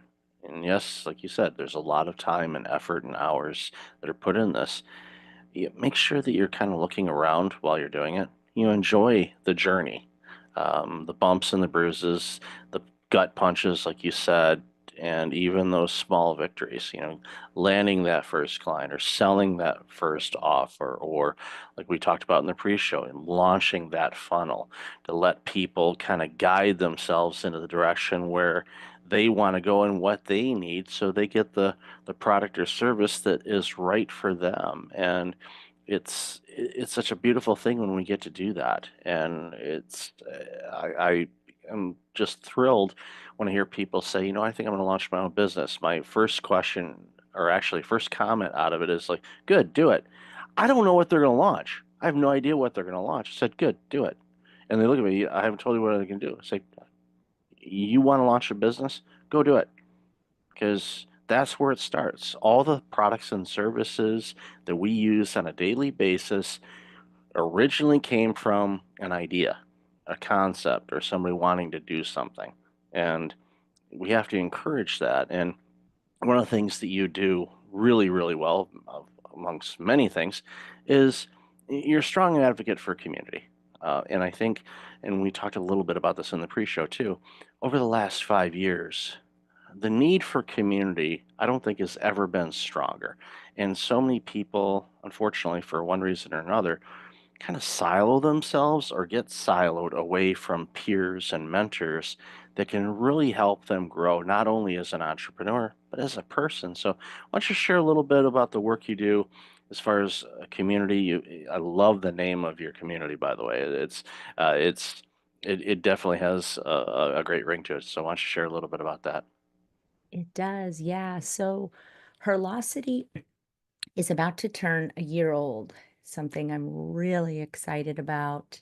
And it's a product of my own entrepreneurial journey and really wanting to bring something to bear that I wished had been there when I started my entrepreneurial journey.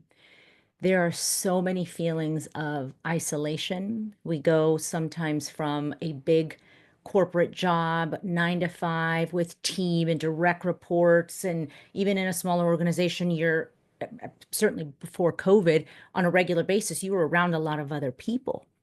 And then you're on your own. you're working from home, or maybe you're at a co-working spot, and the dynamic changes and no one really prepares you for how that energetically can feel like the rug is getting pulled out from under you. And I gripped my wheel at 10 and 2, and I was like, I got this. I got this. If it's going to be, it's up to me. If it's going to be, it's up to me. If it's going to be, it's up to me. And I said, wow, in year 2, I started to look up and around. You talked about looking around and enjoying the journey. And I went, wait, just because I can do this alone doesn't mean I have to. So, like, whatever you're doing right now, take that one thing to mind, to heart. Just because you can do it alone doesn't mean you have to. There's an African proverb that I love that says, you go fast alone, you go far together. And going fast alone is fun until it's not. And you look around and you're like, oh, all I hear are the crickets. And so, and there's an art to connection. We actually in Herlosity this morning had a master class on building relationships and really cultivating strategic relationships, and what the mistakes are that are commonly made and the mindset it takes to succeed, and what are those action steps. And I go, man, I was sitting there listening to the master class speaker and watching the women in the boxes from all over the world going, wow, I've created something that gives women across the globe a sense of belonging on their entrepreneurial journey. And it is so, as a founder, fulfilling to have that for myself. And then when you see those wins and you see those shares and you see people share in the breakout rooms, in the community, in events, wow, I didn't know that you felt that way too. Or it's not just me. Or, oh my gosh, what you just shared inspired me. And there's almost this synergy that happens where we learn with and from each other.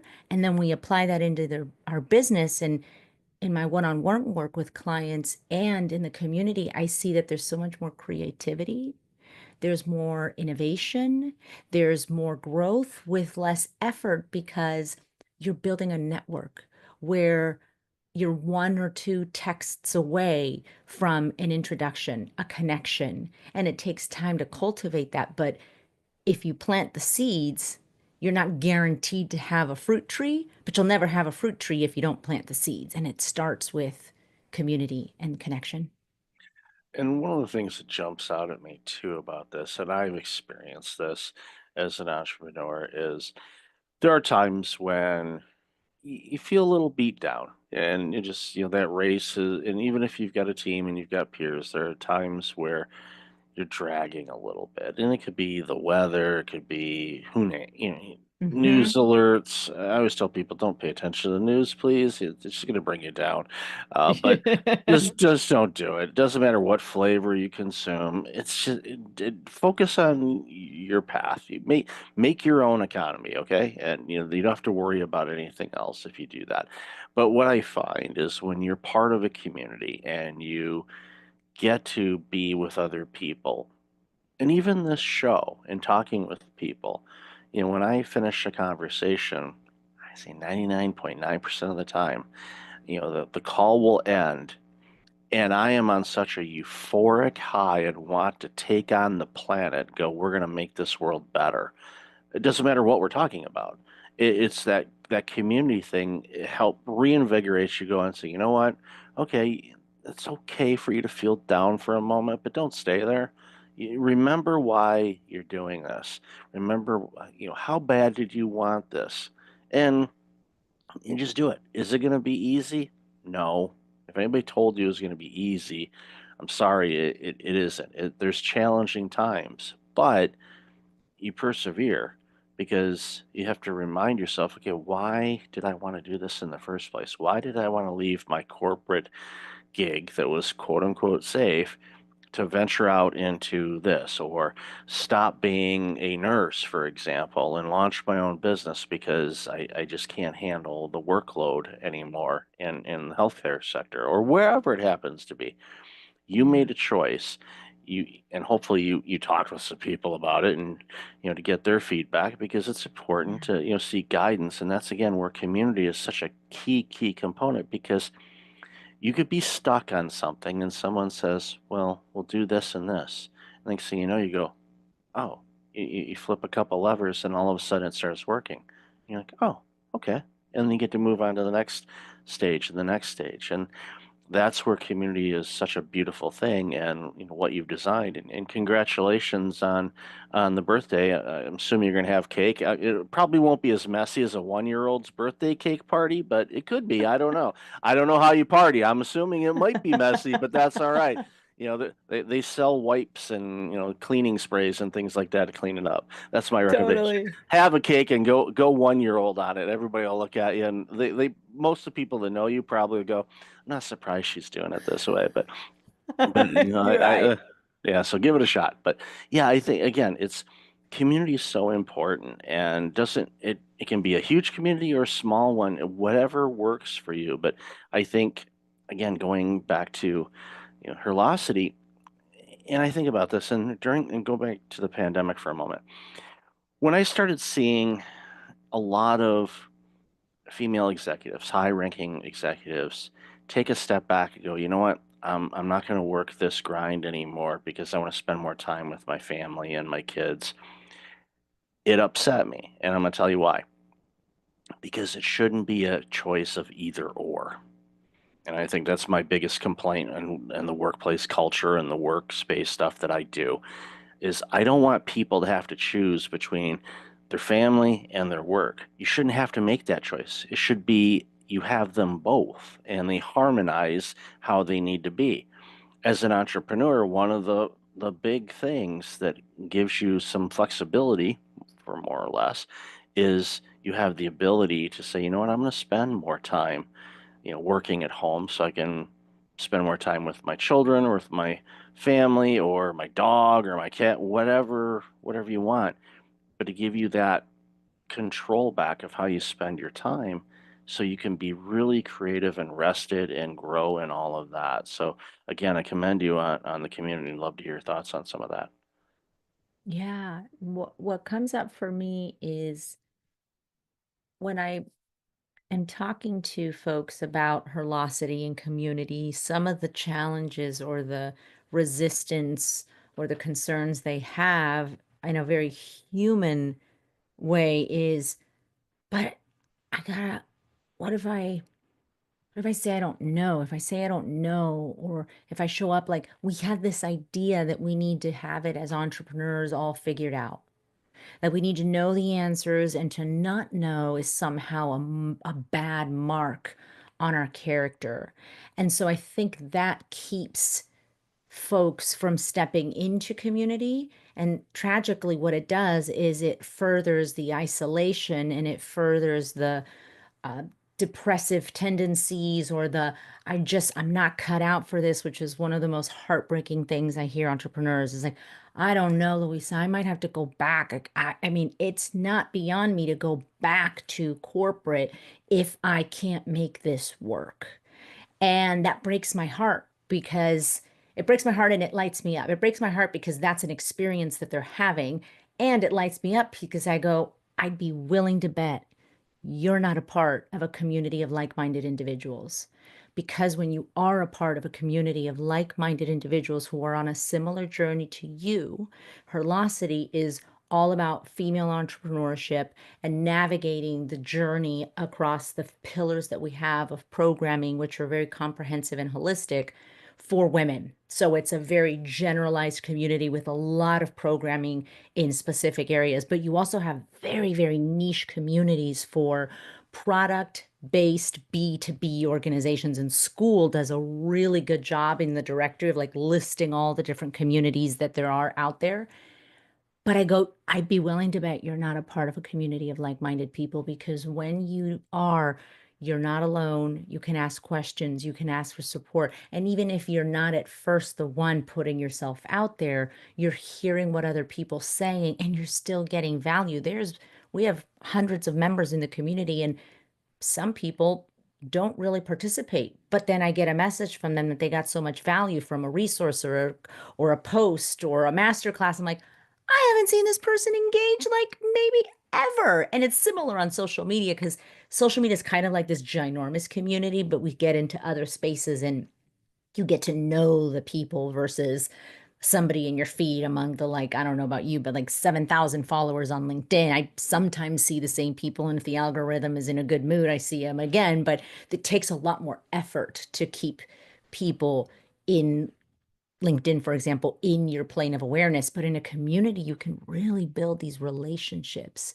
You can really connect with people, and then they become referral partners. They give you business. You can add value. So there's the giving and the receiving of it in community. You offer, you give, you share brilliance, and then you receive. And that reciprocity, that dynamic, to me makes this is going to sound like a cheesy bumper sticker, but it doesn't mean I'm wrong, guys. It's the difference that makes the difference. Yeah, and I think that's, and I, thinking back to community, I think back to even my childhood or my parents' childhoods when, they'd get home from school and they'd go over to their friend's house and then they would, eat dinner there. So they, the phone call would go back to home and, my grandma or grandfather would answer the phone and they'd say, Diane's eating here. Okay. And but it was community. It was just everybody kind of took care of each other and helped each other out wherever they were in life or in business. And everyone was at, different stages, give or take. And people that, are maybe a little further along, the majority of people I've ever encountered like that are a little ahead of me in my business and all of that, if I was quote unquote brave enough to ask them for help, I mean, they were like almost on their knees crying, thanking me to ask them for help because they were so full of information that they wanted to share. And that's you tap into that, people, because it's a game changer. It'll get you there a lot faster than if you're doing it solo. I mean, yeah, there's no shortage of ways to find out how to do things. I mean, it's all there. You can ask ChatGPT; it'll tell you all you need to know about whatever you want to learn. Totally. But it doesn't have that human approach where you're having a conversation and you can see or even hear, even if it's over a phone call, the tone of voice. And I thought about that, and that makes sense. And well, what about this? And it spurs on thoughts and ideas that you may or may not have thought about. And you're like, okay, maybe I could do that, or make this tweak, and you'll actually see this, do this, or I've been struggling with the same thing. You know what? Maybe we can ask our network and see if there's anybody there that would know somebody. Well, someone will know someone. And again, that's when you start seeing it's almost like a wishing pool where it's like, I wish I could find out how to do this. And all of a sudden, boom, there you go. Here it is. And it's usually, especially in a community setting, it's specific to you because they have an understanding about what your business is, what you're doing. Yeah, I can give you in AI or Google or whatever can give you a generic response on what to do with something. But in a community, they know who you are. So the response is going to be custom made to you in all likelihood. And from there, the likelihood of you being able to implement it and being successful increases dramatically because most people anyway, I hope, aren't going to give you bad advice. They're going to give you advice because they want you to succeed. Why? Because it strengthens the community. Yeah. Yeah. The other thing that I want to add that dovetails to what you shared is, and it touched on the note of advice, is I'm a big, big champion of sovereignty and personal authority and us being the expert on us. And it's exciting to be on that journey and to drum that beat, to march to the beat of that drum in 2025, where, to your point, you have ChatGPT, you have speakers, you have podcasts, you have books. I mean, there's so much information. And even here, we're all that Michael and I are doing here today is giving you information. I'm not here to say that community is the only way to do it. And if anybody in any sector says this is the right way to entrepreneur, run as fast as you can away from them, because it isn't linear. Growth isn't linear. An entrepreneurial journey isn't linear. But when people share information, Michael, myself, a community, a space, you join Herlocity and you connect with somebody, you've got an access to hundreds of women across the globe when you join Herlocity, and you get on the phone and you start chatting about your journey and you ask for something, and you make that brave step and go, who do you know? Or I'm looking for this, or I want this kind of support. And then they give you information. Guess what? You now have options. You could still choose to do it the way you want to do it, but it gives you diversity of thought. And it can be so easy to live in our own silo and in our own thought bubble. The other thing that I love about community is it pulls you out of that. There's other perspectives, other cultures, at least in global communities, there's other perspectives, there's diversity of thinking, there's diversity of leadership, there's diversity of entrepreneurship, and you get these diverse dynamics and go, oh, I never thought of it like that. I don't know that I'm going to do exactly what Michael said, but I was going to do this over here. And now there's this new, and this speaks to the innovation I was mentioning earlier. Now there's this new way that I could go to market with this product that I hadn't thought of. And it's not quite you, it's not quite them, it's a blend of the two. And that's really fun when you have those moments of, oh crap, this is actually really cool. I hadn't ever thought of it like this.